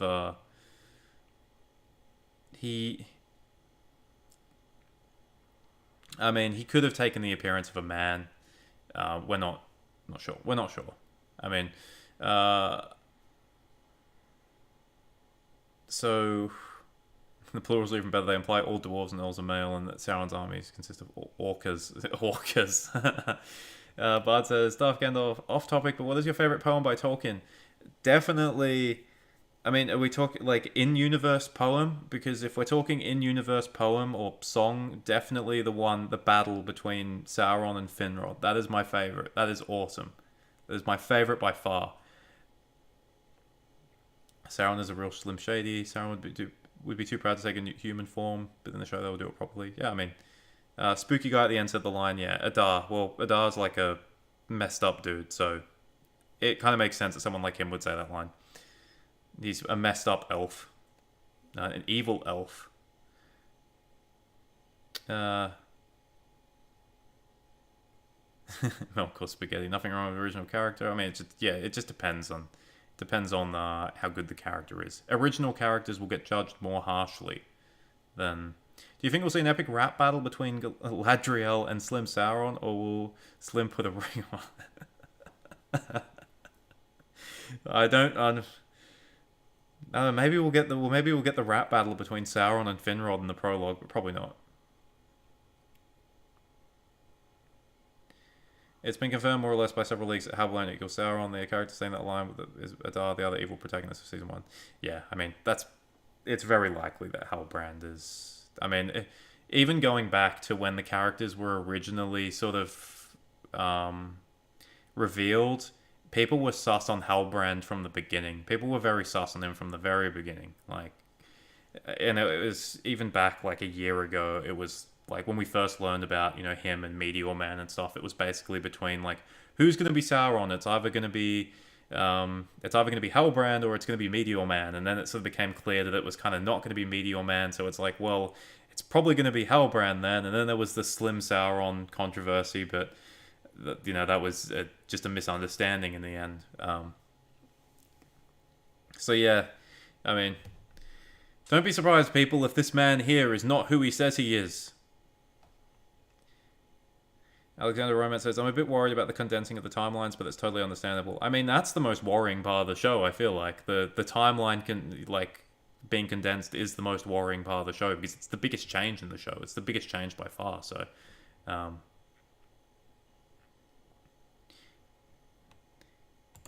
Okay, we had some questions here. I'll get to them soon. Alright, speaking of Slim Sauron, here we go. So, uh, alright.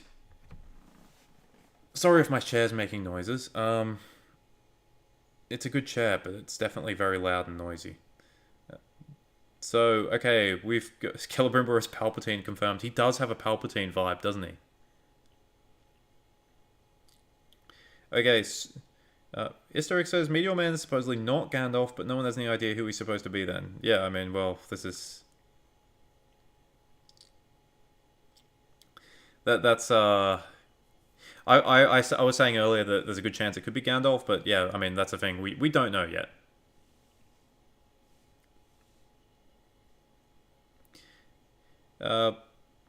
Cyrillic Writing says, sorry, I can't read your name. Could you comment on possibility of genuinely evil orcs or your view on evil elves and canon? Okay, so Tolkien quite explicitly says that elves never willingly serve the Dark Lord. They never willingly do it, but they unwillingly can do it. So obviously, like elves like Feanor and his sons, they were Morgoth's greatest assets, or in a way. They were his greatest foes, but he did a lot of, like, they did so much lifting for him, even if they didn't mean to. But throughout the Silmarillion, Tolkien also says many times that elves who were captured by Morgoth would often get released as spies, basically, because they'd be so broken that serving Morgoth was all they could do. And some that would escape would go back to their homeland, and then they would get shunned because people believed they were a spy. This sort of happens in the Children of Hurin. So it happens to Gwyndor, where he comes back to Nargothrond and he's almost like an outcast in a way. He left as like this mighty lord, and he comes back as almost an outcast. So the whole Adar thing, where he's apparently supposed to be one of the original elves who is, and now he's serving evil. It's not. That's not law breaking. But if he was, elves they don't just like wake up one morning and go, you know what, I'm gonna serve the Dark Lord. They get there under very extreme circumstances. Okay, so here we have Slim Sauron. So this is you know what? This is the problem. This is the problem when you have like all these. It's like a pond with ducks in it. It's like a pond with ducks in it where you rock up with bread and all the ducks are just trying to like... This is what this was for me. So the trailer dropped and then there was like someone claimed that, oh, this is Sauron. And then all of a sudden everyone was like, oh my god, look, it's Sauron. And they were all releasing articles, and even Fellowship of Fans did it too. They made a mistake where they were like, oh, it's our first look at Sauron. And then, and then it turned out that, oh, it's not Sauron because... This is a woman. Like, this is an actress, I think her name's Bridie Sasson or something like that. And that she's going to be like a priestess of Melkor or something. So it's like... So I saw the whole Slim Shady controversy and I stepped back and I'm like, I'm not touching this at the moment. I'm not doing anything on this until we've learned new information. And surprise, surprise... It turns out that, yes, thankfully Slim Sauron is not a thing. Slim Sauron it's not a thing. Well, at least we think it's not a thing. We think it's not a thing. I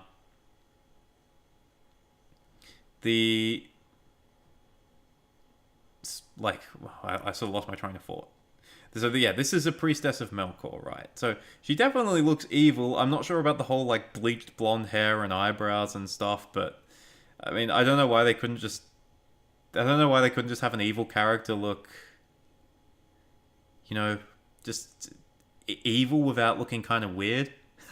So, but yes, Slim Sauron is dead. We got in chat.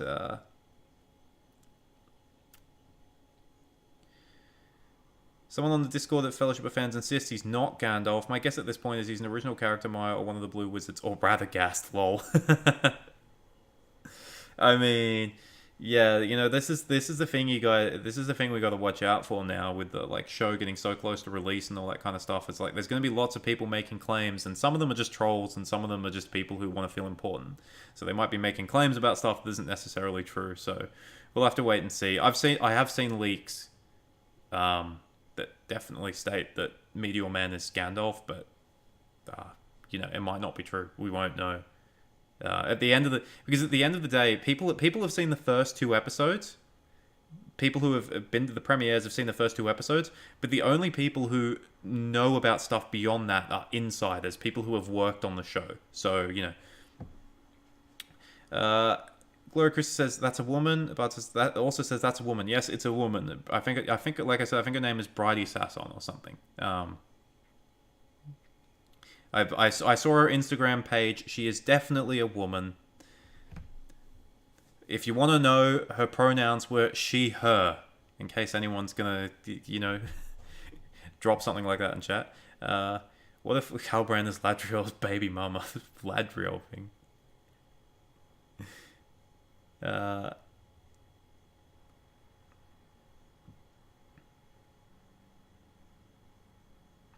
Evil without looking kind of white. Not this era. Room services. I got some bad news for you. All the bad guys in Lord of the Rings are white at some point.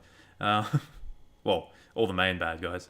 And then they turn evil and they become black. I thought that was... Josh Thomas Moore says, I thought that was Galadriel's corrupted brother. On that note, do we have any news on him? No, we have very little news on Adar. We don't really... the guy who plays him, I forgot his name.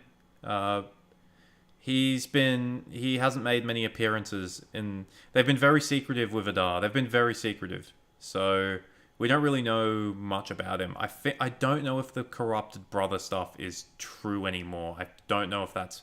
I know it was a popular theory for a while, but... House of Beor or House of Hador? I don't know. I don't really have a favorite.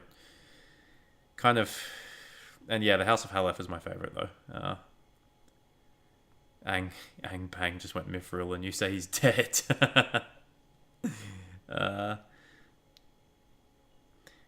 Anders Engard says, Sauron will be hard to get right. He's almost kept in the shadows, so when he appears, he sort of needs to be amazing. Yeah, that's what they're going for. That's 100% what they're going for, Anders. They're basing the first season around Sauron. He's gonna have a big reveal. It's gonna shock the audience. I'm making that claim because it is insane it'd be insane for them not to do that, to do this whole, surprise Sauron, thing. And Sauron is the most... You know what? I think Sauron's going to be the most important part of the show. I think Sauron is going to... If Sauron is done poorly... It will hurt the show so much. Sauron needs to be done really, really well. Because this is the first time he's going to be appearing in a capacity where he's an actual character and not just some, distant villain. Sauron needs to be done amazingly well.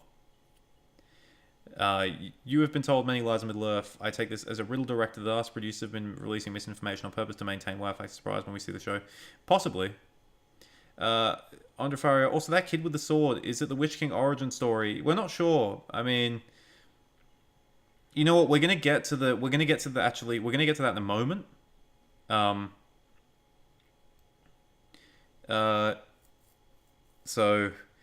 Horatius, son of Rome, says, have you mentioned what you think about Easterlings being white yet? I mean, there's lots of different groups of Easterlings, so there's lots of different ethnicities. So I mean, all men came from the East originally, so they definitely could be white Easterlings. We get description of some Easterlings being swarthy, but are you sure this is a woman? I'm certain it's a woman.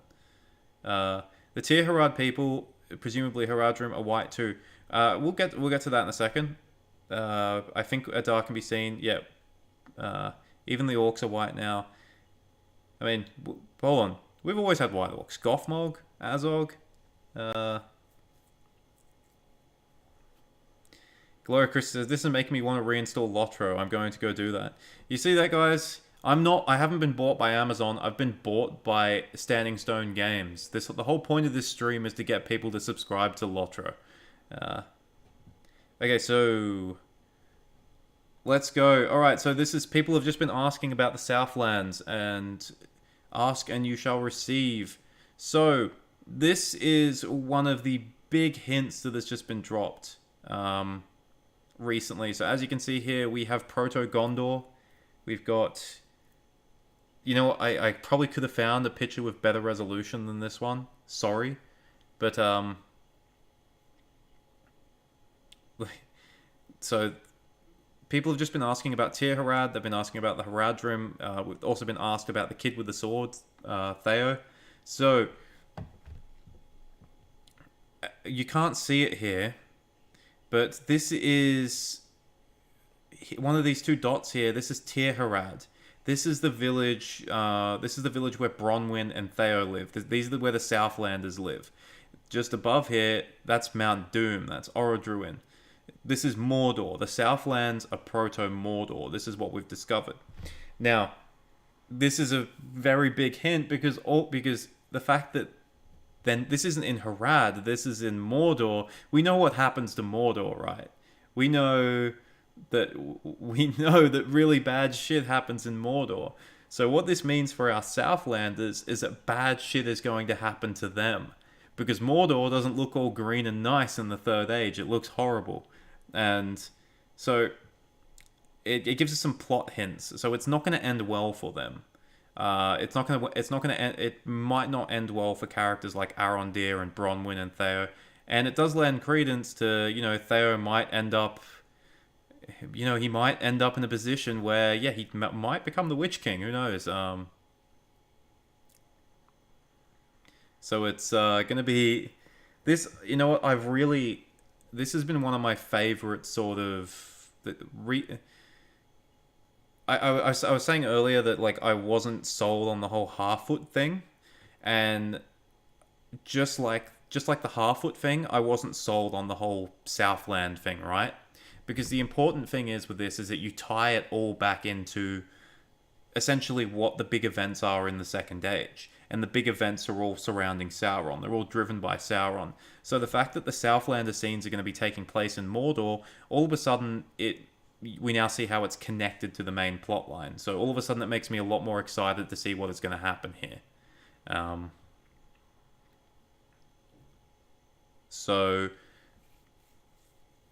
as you can see, if any of you have played Elden Ring, that's clearly an Erd tree. This is the Elden Ring Lord of the Rings crossover that people have been waiting for. That is an Erd tree. So,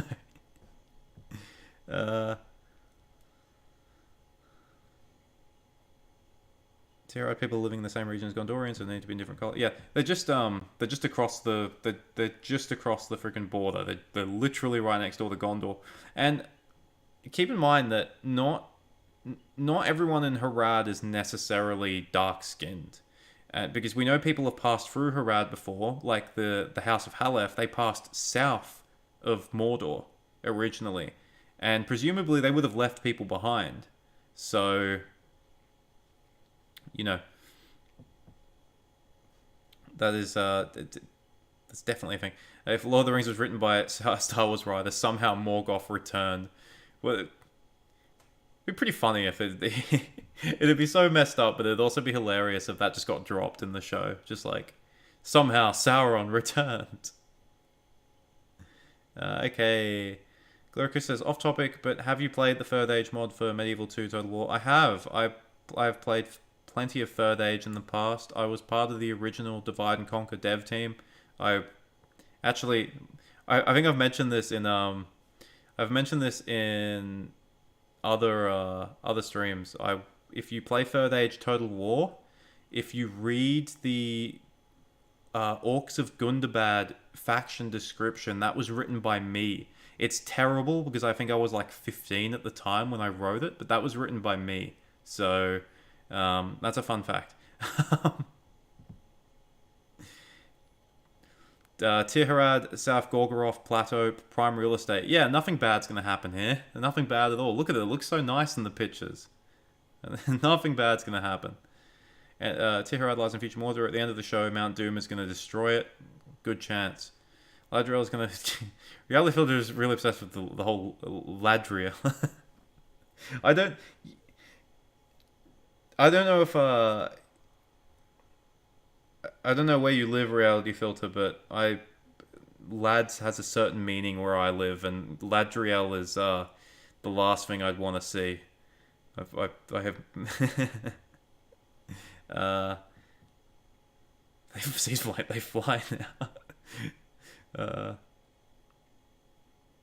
Also, I'm pretty sure that by the end of the Second Age, Easterlings are all pretty much the equivalent of Asian people. Well, Rune is the equivalent of Asia, but you know, lots of different people came out of the East. You like the Northmen like originally came like in this, you know, they came out of the East too. There's lots of different people that lived in the East still, while the Edain were very much westwards. The House of Halef tends to be dark skinned too. They're the same as the House of Beor in terms of looks. So they're Mediterranean to pale. SA says, will there be a gay subplot in the show? I'm going to say no. Probably not.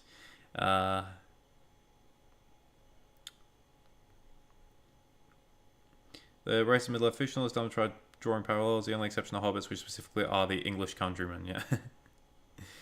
What if Southland's a real land of first Halfwoods? That'd be a neat connection. Yeah, see, that's the thing. We don't know where the Halfwoods are in relation to... Actually, you know what? We kind of do, I think. Because depending on... We saw in the trailer...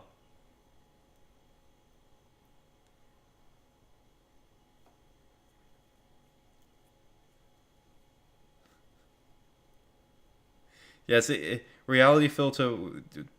Lads here are like your version of chavs. So when you say Ladriel, that's what I'm thinking. Okay, so we do actually kind of get an idea that the Halfwoods might be nearby, because we saw in the trailer that Arondir and Bronwyn see the meteor. We're not sure if other people see the meteor. They might as well. Everyone might see the meteor. We're not sure, but we definitely know that Arondir and Bronwyn see the meteor because it's in the same clip. Like, we see them together in the same shot. And then we know that, like, obviously the meteor then lands near the Halfwoods. So the Halfwoods might be somewhere in the south too. I think there's a good chance they're somewhere in the south as well. I don't know. Maybe they're literally like camped in Mount Doom, and they'll all just get blown up at the end, and we won't see them in the second season. Then that'd be cool. Okay, so Gracious Son of Rome says, elves watching over men really bugs me. It doesn't feel like it fits at all. Feels very modern, you know, quarantine group of people. Running a group of people into blah blah blah for ancestral sins. Yeah, I mean, it does seem kind of odd that the like the Sylvan elves, because Arondir and his mate, who we've seen in some of the trailers, doing it. You've, as I'm saying this, you've actually just said in chat about the Sylvan elf. Yeah, the fact that they're Sylvan elves and they're like looking over, they're considering they didn't really play a part in the war against Morgoth. That's kind of odd, but I mean, I don't think it's a little bit odd. I mean, it's not something Tolkien really wrote about. He obviously did write that most men fought on the side of Morgoth, but then he mentions that elves remembered that they did, but yeah, he doesn't mention about them watching over them and keeping an eye on them and stuff like that.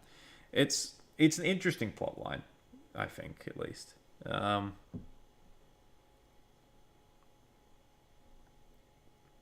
Interesting, if not totally accurate. Did the big rock face with the hole in it by the Halfwoods look like Glaurung to anybody else? I haven't seen that one. I've named this one a Tumno. I don't think it's a Tumno, but some of the people after my Tumno video, which I did recently, were asking, do you think the fortress that Galadriel goes to in the north is a Tumno? And I think it might be, but I don't think they're going to drop the name. I don't think they're going to say it's a Tumno, because they probably don't have the rights to that. Here we've got the White Tree, Nimloth. So it looks very nice. It looks very beautiful. It'll be dead at the end of the show. It'll get washed away, dead, and then burnt, and then the ashes will get drowned. I think that's it in terms of the screenshots I've got here. I had some questions. Why the white tree doesn't have any white bark? I mean, we'll have to get a closer look, so... It does look kind of... Does look kind of wider. I'm not sure, how is the white tree described exactly? That's something that's like a lore blank for me.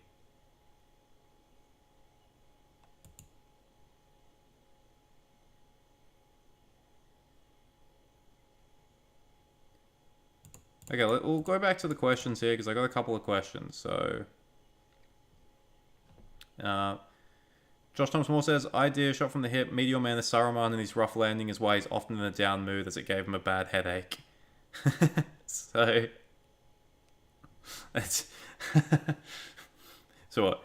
Saruman becomes evil because he's suffering from post-concussion syndrome. Little Zen asks, are you 40 years old? No, I'm not 40. I'm far from 40. Okay, so these are the couple of questions I got in my community post that went very well. This is from Adrian Pateman. So, one question that's been on my mind for a while is out of adherence to canon. I'd like to put aside for a moment the question of whether one trusts Amazon to deliver a good series or not, but do you think that it is possible for a production team with a good conscience and good writers to make a decent series set in the Second Age given the timeline, the inevitable mortality of key characters, and a wide range of diffuse potential storylines? So, this is a really good question. I hope Adrian, that you're either watching this or you will watch it, because this is a really good question. I commend you for this one. So I actually wrote a script recently. It was going to be my longest script ever. It was going to be a very long video. It was going to be like a podcast almost of the thing, and I decided not to do it because I just don't think it's worth it in the end. I feel like it'll just bring more trouble than it's worth. But it was basically a video. It was going to be a video talking about how difficult it is to adapt to the Second Age, really. Given what Adrian has said here about the timeline, about the inevitable mortality of key characters, and like all sorts of stuff. There's, huge, fucking mosquito, huge content gaps. Basically, I said that there's so many issues that it might not have been wise to adapt to the Second Age, because obviously you have to have a time compression. If you don't have a time compression, half your cast dies between seasons. They just die of old age. There's the fact that there's not enough characters. The reason why they've invented characters is because in the Second Age, in the period they're going for, there's less than sort of 20 named characters. And then there's the fact that a lot of those named characters don't really have much of a character to them. They're sort of just... someone like Elendil is more of like an idea and a legend than an actual character. So there's that they have to deal with. There's the fact that you then have to make up storylines for a whole bunch of these characters because they need to be doing stuff throughout all these seasons. And then of course there is the issue where there's some of the self-created issues they've had of maybe the aesthetics they're using are kind of odd, and then the fact that they're competing with the aesthetics that Jackson used. Basically, the point of the script was basically to say that, adapting the Second Age it's going to be very, very difficult. It's like I said, I think that it can be done. I don't know if it'll be amazing, because at the end of the day, if they want to make a good TV show, they're gonna have to change a whole bunch of stuff with the lore, and it basically comes down to what is your level of tolerance for something like this. Are you willing to break the lore if it means having a better show, or do you want to keep the lore the same if it means having a worse show? So I think that's a great question. I think it's possible, but it's just going to be insanely difficult, and I don't know if these guys, JD Payne and Patrick McKay, I don't know if they're up to it. I have to wait and see.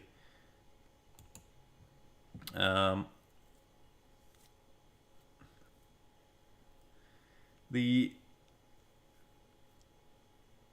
tells Eldar the men of Eredor were relatives with the Easterlings that betrayed the elves. Tolkien mentions that some of the men of Eredor were. It's mentioned that some of the men of the house of men of the Easterlings of Bor, the ones that stayed faithful, some of them remained in Eredor. in the Second Age. We don't know who they ended up becoming. There's been some claims that they might have been the Men of Angmar or the Hillmen of Rudauer. The Easterlings who betrayed the elves all went east, so not quite. Yo-Yo says, do you think Morgoth should rule Middle-earth, or are you against him? Friend or foe? Jesus, I mean... In my video, that exploded in popularity, the Morgoth vs. Sauron one, I think I very clearly explained why you wouldn't want Morgoth to rule Middle-earth in any capacity, because he doesn't want to rule it, he just wants to blow it up, really. But nobody would ever describe the show Miriel as fairer as silver, ivory, or pearls. Yeah, I mean, it depends on how you're going to use the word fair, but if you're going for the color, then yes, that's absolutely true. I'm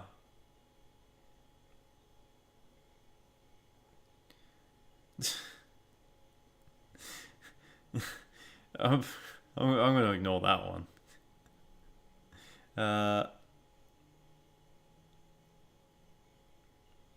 Rich Son of Rome says, but the prancing pony guys tried to say that it was purely in reference to her being pretty and nothing to do with her skin color. Lamau.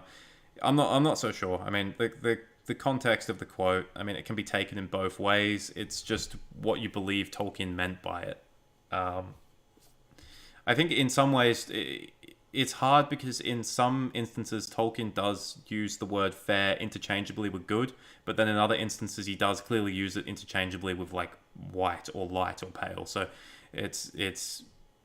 I'm you know, I will agree that, you know, in terms of Miriel, it was probably used in terms of her skin color. Joe says, bend the law okay, break the law not okay. And you see, that's the thing, Joe. It's, you know, where is the line? What is breaking the law and what is bending it? You know, this is the arguments people could have all day, every day. If you guys are Horatius and Tales of Eldar, it's in History of Middle-earth. It's in Peoples of Middle-earth. Yeah, Xavier got you. He got you further down. It's in Peoples of Middle-earth. It's a very passing mention that some of the men of Bor were farmers in like northern Eriador. Let's see.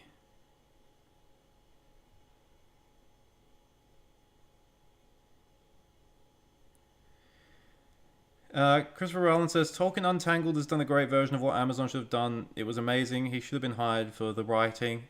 Yeah, I haven't watched that video, but I mean, I'm willing to trust. I'm willing to trust Tolkien Untangled making criticism as opposed to lots of other YouTube channels. So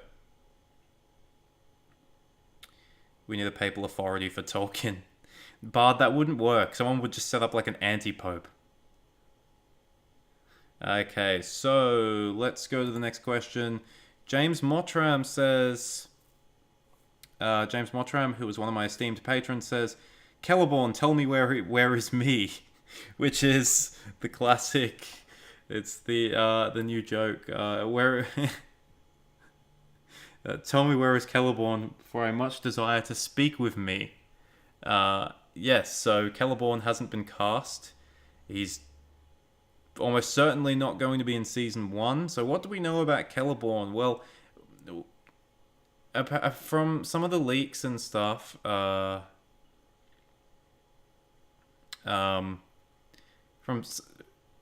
some of the leaks and stuff, we have learned that Celeborn, I believe, does get referenced, and the showrunners have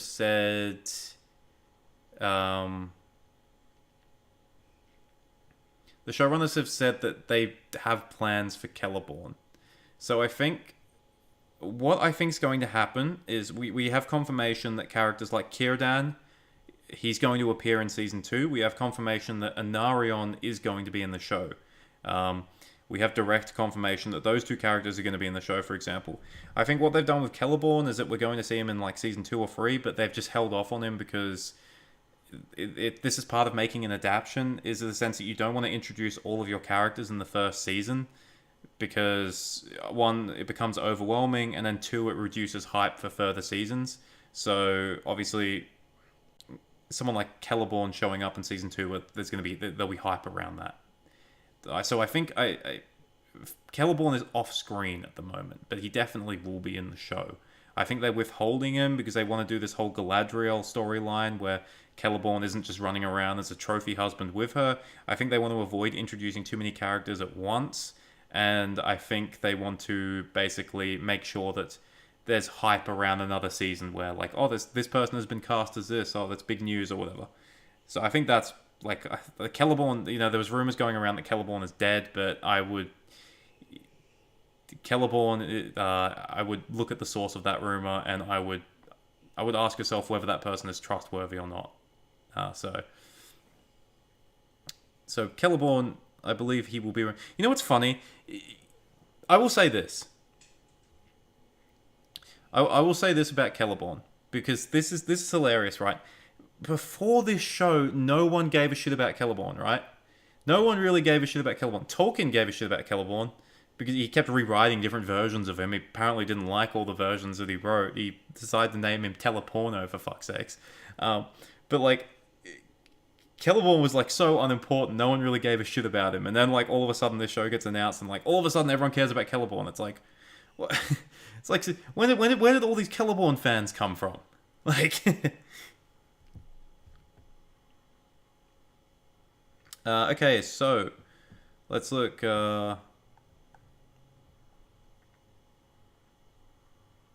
I've scrolled up a bit because we've. Is Celegorm the Fair good, beautiful, light-skinned, or blonde? I mean, I think Celegorm was an absolute piece of shit, so I'm gonna say it was. I'm gonna say it was because he was beautiful.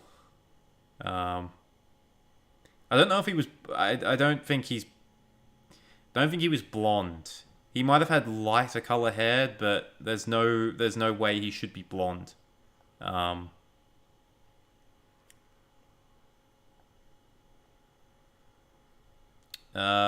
Yo-Yo says, Darth Gandalf, you think you know Lord of the Rings? Yeah, name me Thorin's bloodline in 10 seconds. From his father to his great-great-grandfather, and which line of dwarves is he from?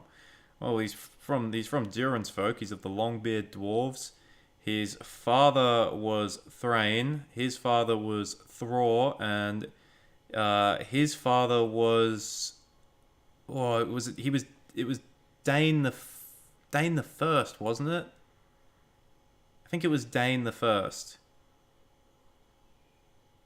He was the one that got killed in the He was the one that got killed by the Drake in the Grey Mountains. Come on. Jesus, really, Phil, you won't stop. Come on, dude, tell me, is there any girl on girl action in Tolkien? No, probably not.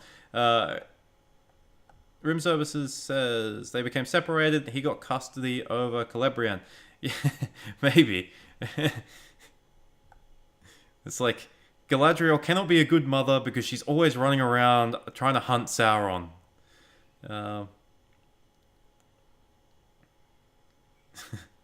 That Hellbrand dude that's not even attractive. He's not. He has that roguish charm to him.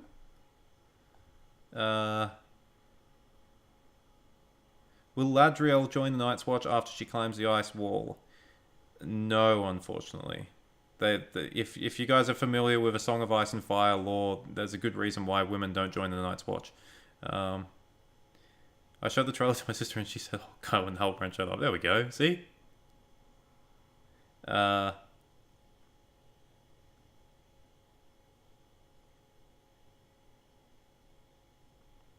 there we go. Everyone, all of a sudden, people are Celeborn fans.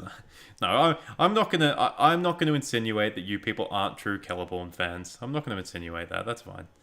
I almost wish Celeborn had that name, and in the Second Age, oh, we lost it. Message got retracted. If messages get retracted there, I'm not the one doing that, so I'm not sure what that is. I don't know if you guys are doing it, but yeah, it'd be cool if he was. If he was Teleporno still, it would be funny.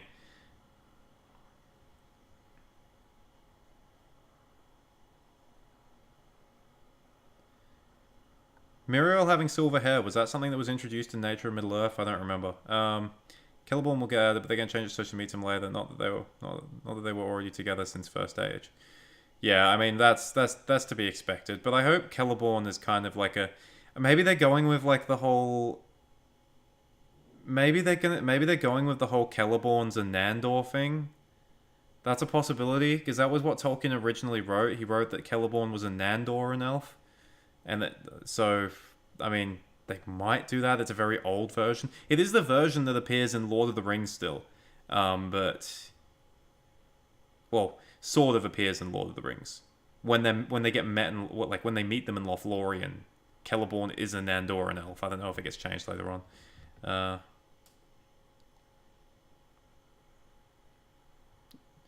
Joe says Christopher Tolkien writes unfinished tales that Galadriel Celeborn story is full of. Yeah, that's exactly it. It's so like their story is so full of holes. It's just ridiculous. I did. If any of you guys have watched my the Galadriel Warrior Galadriel is it canon video, I went through a whole bunch of the issues with Galadriel and Celeborn's history. It's just that there's so many different versions of them, and other issues are that Galadriel is a type of character that just like, and Celeborn for that matter, they appear, they do important stuff, and then they just go missing. They go missing for thousands of years because Tolkien just never filled that in. He just never filled that in what they were doing because he was always changing what they were doing, and they were late additions anyway. So, Carlo 49 what do you want to see in the intro? I mean, you mean like the sort of prologue thing? I don't know. I want to see like some iconic moments basically. Or unless you mean like the intro is in like the intro to each episode, I think a map will do fine. But if we're talking like a prologue, I want to see like all sorts of cool stuff. I think like we'll see the trees get blown up and all that kind of stuff. I'm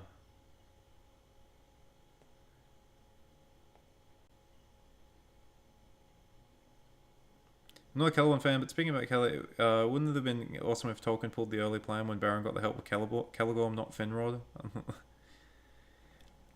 Is that's in the Book of Lost Tales, is it? Or an early version? One of those ones? Those books were slogs. I struggled to read them, so I don't remember a lot of stuff from them. Has has anyone ever said that you look like a short-haired and bearded version of Peter Jackson? Isn't that just Peter Jackson?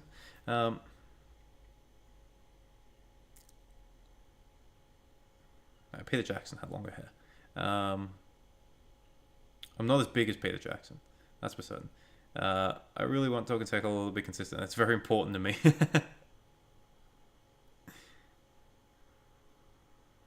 Dark Winter. So no Celebrian, no Arwen, and no Aragorn. Isildur didn't have a sister back then either.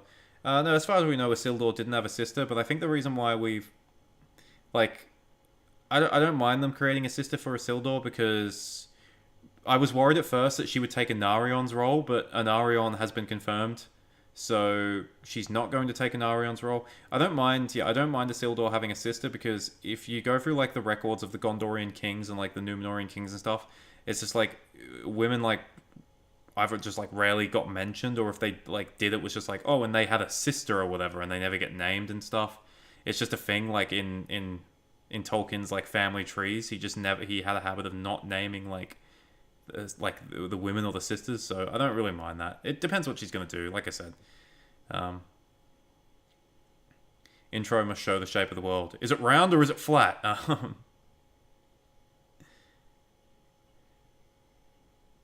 China Eyes 85 says, I really want to see the prologue of the show, the rest don't can. Subscribing to Amazon Prime or whatever just to watch a couple minutes and then turn it off and go, alright, that's it, I've seen enough. Okay, I think I got a couple more questions. Oh, this is one that we just mentioned before. The dwarves and orcs, the only things that look cool or decent. Not a fan of the aesthetic. Elves look like potatoes. The law changes, blackwashing. It makes absolutely no sense. Cheap looking costumes and their terrible marketing. Won't bother with it. Dig your channel though, when it is only discussing the novels or comparing the film trilogy. If you like it, good for you. Was Galadriel a warrior type as Nerwin up until she met Melian? This is from Landstrider, or if it was the Polish translation, as we just found out, his name would be Land Rover, which is a car. Was Galadriel a warrior type as Nerwin up until she met Melian? So I did a video on that recently, well, sort of recently, talking about whether Galadriel was a warrior type, and basically came to the conclusion that Tolkien definitely he didn't depict her as he didn't depict her as like a princess, like a princess or like a damsel in distress, like a typical princess or a damsel in distress or something. Like he describes her as Amazonian. He describes her as athletic. He describes her as like quite mighty, I guess. And then in some versions she fights in the kinslaying at Alcalonde, and then in some versions of her character she also is present at other battles like the Battle of Lamoth, and then also at the second and third kinslaying. So I would say when people ask like is Galadriel a warrior type, it's like it depends on your definition of warrior. I would say could she wield a sword, and was she capable with it? Absolutely. I would say yes. I would say that's undeniable. The show showing her as like a sort of like almost like a witcher riding around the world, like doing all this stuff. Is that necessarily true? No, but it's not. They haven't completely made it up. There is a basis for her being. There is a basis for her being a warrior type. It's basically they're exaggerating one of her traits. That's what I would say about that. Thanks, Horatius, and thanks for your kind words, and have a good sleep, mate. That's what I would say. There's a bit of a misconception about when Galadriel meets Melian. Does she she doesn't just instantly mellow out. That's not the catalyst for her mellowing out. In the Second Age, she's still very similar to the way she is in the First Age. In a conversation with Celebrimbor, she talks about how she's still very proud and that she's still, she still rejects basically the pardon of the Valar. So, I think Galadriel's character in the show is going to be very divisive because she's going to be very headstrong. She's going to be very proud, and she's going to rub a lot of people the wrong way, because in a way, she's almost like the female version of Feanor, just less extreme. At least during this part, at least during this time. Obviously, in the Third Age, she's obviously mellows out a lot, takes much more of a backseat role. But she's definitely in the show. She's definitely still going to be headstrong, and that's the way she should be. So, and we've. Alan Penny says, I've not seen any of the trailers, so where do you think these Second Age hobbits will live? I said that one earlier. I think they'll live near the Southlands. I don't know where exactly, but they'll live near the Southlands, which is Proto-Mordor. We like the Harfoot storyline is the one that we know the least about, so we just have no clue.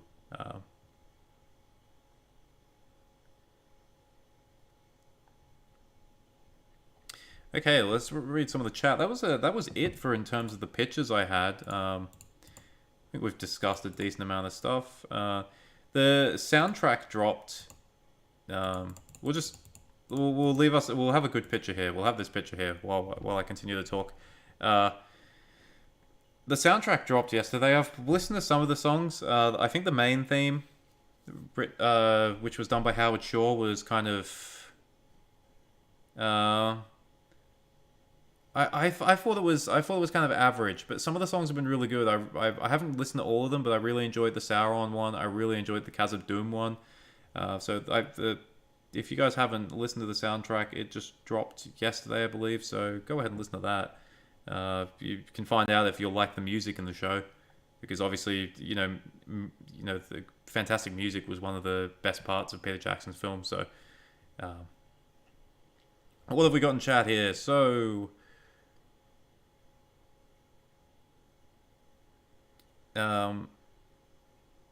Okay, what have we got? Since Gil-galad was the son of Orodreth and the Sindar Lady Silverhair makes most sense.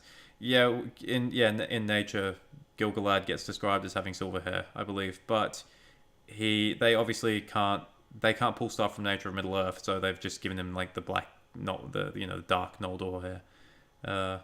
Season 1 intro shows flat Arthur. Season 3 intro shows spherical Arthur. Could you imagine?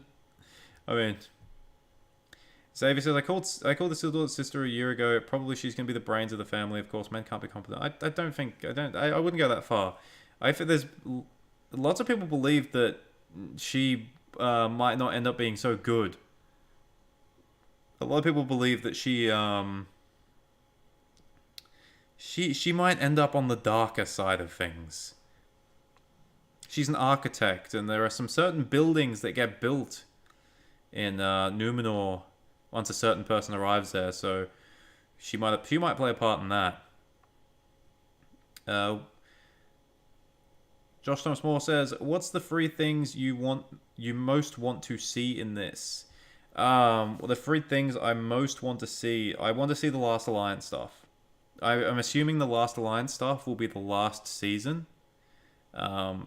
So I want to see stuff relating to the Last Alliance, and that includes I want to see Arnor. I want to see a Numenas in a TV series. I want to see like Elendil in a Numenas. That's what I want to see. That's one thing. So if that's like in the last season or something. What else do I want to see? I mean, we can sort of assume that we'll see certain things like the downfall of Numenor. We'll see Numenor get sunk. I'm really interested to see like how they do like the faithful getting like when Numenor gets like Thanos snapped. I want to see how like the faithful get like the storm like basically pushes them away. Like I want to see how they do that. Like that, I think that'll be a really cool scene. I'm really looking forward to that. And what's another thing that I really want to see that wouldn't necessarily be in the show? Celebrimbanor. Celebrimbanner. That's what I want to see. They got to have Celebrimbanner.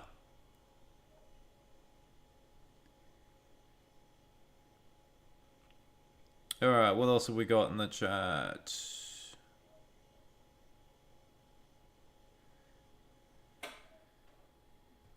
Well, Hunter says, I wonder if the relationship between Durin the Fourth and Elrond is what they're going to try to do to invite Celebrimbor into Khazad-dûm, and hopefully that's how we get the showing of the Doors of Moria. I would hope that Celebrimbor is already friends with the dwarves at that point, because Elrond is showing up as a representative of Gil-galad. He's not showing up as a representative of Celebrimbor. So presuming Region is a thing, then hopefully Celebrimbor is already friends with them.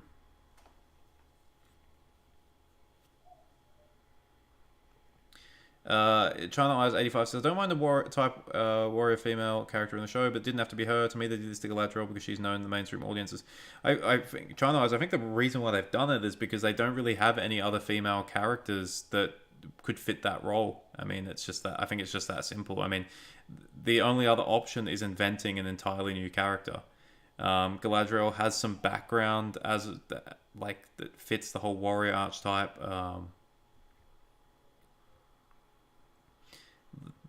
The only other way they would have had to have just invented a new character. That's just simply it. Istrik says, underwhelming is the right word for Shaw's theme. McCreary's stuff is quite awesome though. Moss says, was it not confirmed that the Halfwoods will live in the Vales of Anduin? You see, maybe it was, but you have to remember is that the Vales of Anduin doesn't just include the northern Vales, like between Greenwood and the Misty Mount, or Mirkwood and the Misty Mountains. It also, sometimes the Vales of Anduin is also referred to as like going right down to the sea. So they could actually live in like Ithilien or something, or like in Anorian. So Cardor 49 Fool, do you think we will see the Song of the Ainur and Melkor in a flashback? No. I don't think so. I think that's squarely Silmarillion stuff, and I don't know if they have the rights to do that. Xavier says, it's so hilarious that they had to make a female warrior. Was it really so necessary? I mean, no, like anything, it's not necessary, but if that's what they choose to do, I mean, I think if there's one thing, if there's one thing that Tolkien's work does kind of lack, it's that Not necessarily the first stage stuff, because obviously you have characters. You have Luthien, you have Galadriel, you have Melian, you have Idril, you have Aradel, you have Nienor, you have Morwen. You have what's Barahir's wife's name? I forgot her name. You have all these characters, but obviously in Peter Jackson's films, in Lord of the Rings, I mean, in Lord of the Rings itself, there's 3 female characters, and I think there's there's Arwen, there's Eowyn, and then there's Galadriel, and then there's IRF. There's IRF and Lobelia Sackville Baggins, I guess, who are just very minor side characters. So I think the reason why they've made Galadriel a warrior type character is so they can essentially they can have a sort of like, I guess, a female front runner character, because Tolkien's works do kind of lack that in the second and third age, and yeah, like Joe just said, I don't think it's not going to be a whole persona. I mean, she's this, we've seen lots of shots of her in armor, but we've also seen lots of shots of her in dresses. So, if people are worried about that, I mean,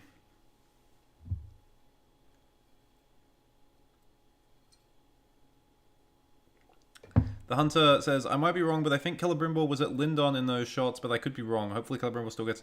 I think he is. I think he is in Lindon, but hopefully Eregion is a thing. Surely they're not just going to get rid of Eregion. Surely not, but... Tales of the Elder. Seeing the Dagor Bragalak, even just the Dorthonion, then of Serek apart would be amazing. I just somehow don't think we'll... they would have the rights to Barahir, because Barahir's name, he does get dropped in the... in Lord of the Rings, but unfortunately, yeah, I just don't think they'll show that stuff. Maybe one day at first stage, Beren and Luthien, maybe one day an adaptation will show something like that, but I don't think that'll appear in this show, unfortunately. Xavier says to Joe, we have to wait and see. That's it. That is the most important thing. We just have to wait and see. It's not long now. We'll know in less than 2 weeks' time, or at least we'll get a good idea. The first 2 episodes, we'll get a good idea. And Josh Thomas Moore says, excluding Durin's Bane, how many other Balrogs do we know or suspect are around the Second Age? I thought most of them were dead. Well, that's completely, Josh. That's an unknown, because originally Tolkien had this idea of there being lots and lots of Balrogs, but he eventually changed that to there being between 3 and 7. We know 3 existed for certain, because Gothmog, and the Balrog Glorfindel killed, and then Durin's Bane. But there could have been as many as 7. So, and we don't know what, if they did exist, we don't know what happens to the other 4. They could have died in any the battles of the First Age, in the War of Wrath. It's other adaptions have went the route of basically having another Balrog alive at some point. For example, Lord of the Rings Online, how it has in the Rift of Ner'zgashu raid, there's Thorlak, I believe his name was. He's a Balrog who's been hiding there. In Shadow of War, you fight Targaroth, who was a Balrog who was hiding in Mordor. It's one of the least canon-breaking things they had in the game. So there is a possibility that more than one Balrog is alive, and that there could, there might be a Balrog that appears in the show that isn't Durin's Bane. So definitely a possibility. There's lots of things to the possibilities. Lots and lots of things. That's the way it is with something like this. Well, I have to say, guys, thank you for the wonderful stream. Thank you for everyone in the chat for contributing, for keeping me something to keep talking about. Thank you, everyone, for keeping it civil as well. That's what I've loved about these live streams so far. You go on places like Facebook, you go in YouTube comment sections, and it's just a war going on, but we've all been pretty good. There's been disagreements in here, but everyone has been very respectful and civil, and that's what we want. That's what we want for the community. We you know, the whatever happens with the show, at the end of the day, it's second to me. It's second to me. Like the community is always first. You know, like the and hopefully we emerge intact. You know, I don't want us to have the reputation of like the Star Wars community where we're just constantly angry at stuff. You know, we're Lord of the Rings fans, we're Tolkien fans. We're we're supposed to be more, you know, measured, I guess, more wise. Um, Slay School says, if all the real fans, I just have to go this one. If all the real fans do not watch the show, the ratings will be so bad. Slay School, unfortunately, it's been penned in for 5 seasons already, and Amazon has lots of money to throw at it, so I don't think that'll make a difference. But anyway, guys, thank you. I might try and do one more stream before I head off overseas. I don't think I'll get the opportunity to do one when I'm in NZ, and if I'm hey, I might do some. If I end up traveling to some of the places where they filmed some of the stuff for Peter Jackson's films, but then also they did film Rings of Power in New Zealand the first season anyway. I don't know. Might do some vlog stuff. That'd be something else. But I'll hopefully do maybe one more live stream before I head off, and I'll just have to find something to do a live stream about. Maybe I'll do a live stream after the first two episodes have aired. I don't know. We'll have a lot to discuss then. But thank you guys. Wherever you are in the world, have a good day / good night, and remember that when I don't have a script in front of me, I don't know what to say.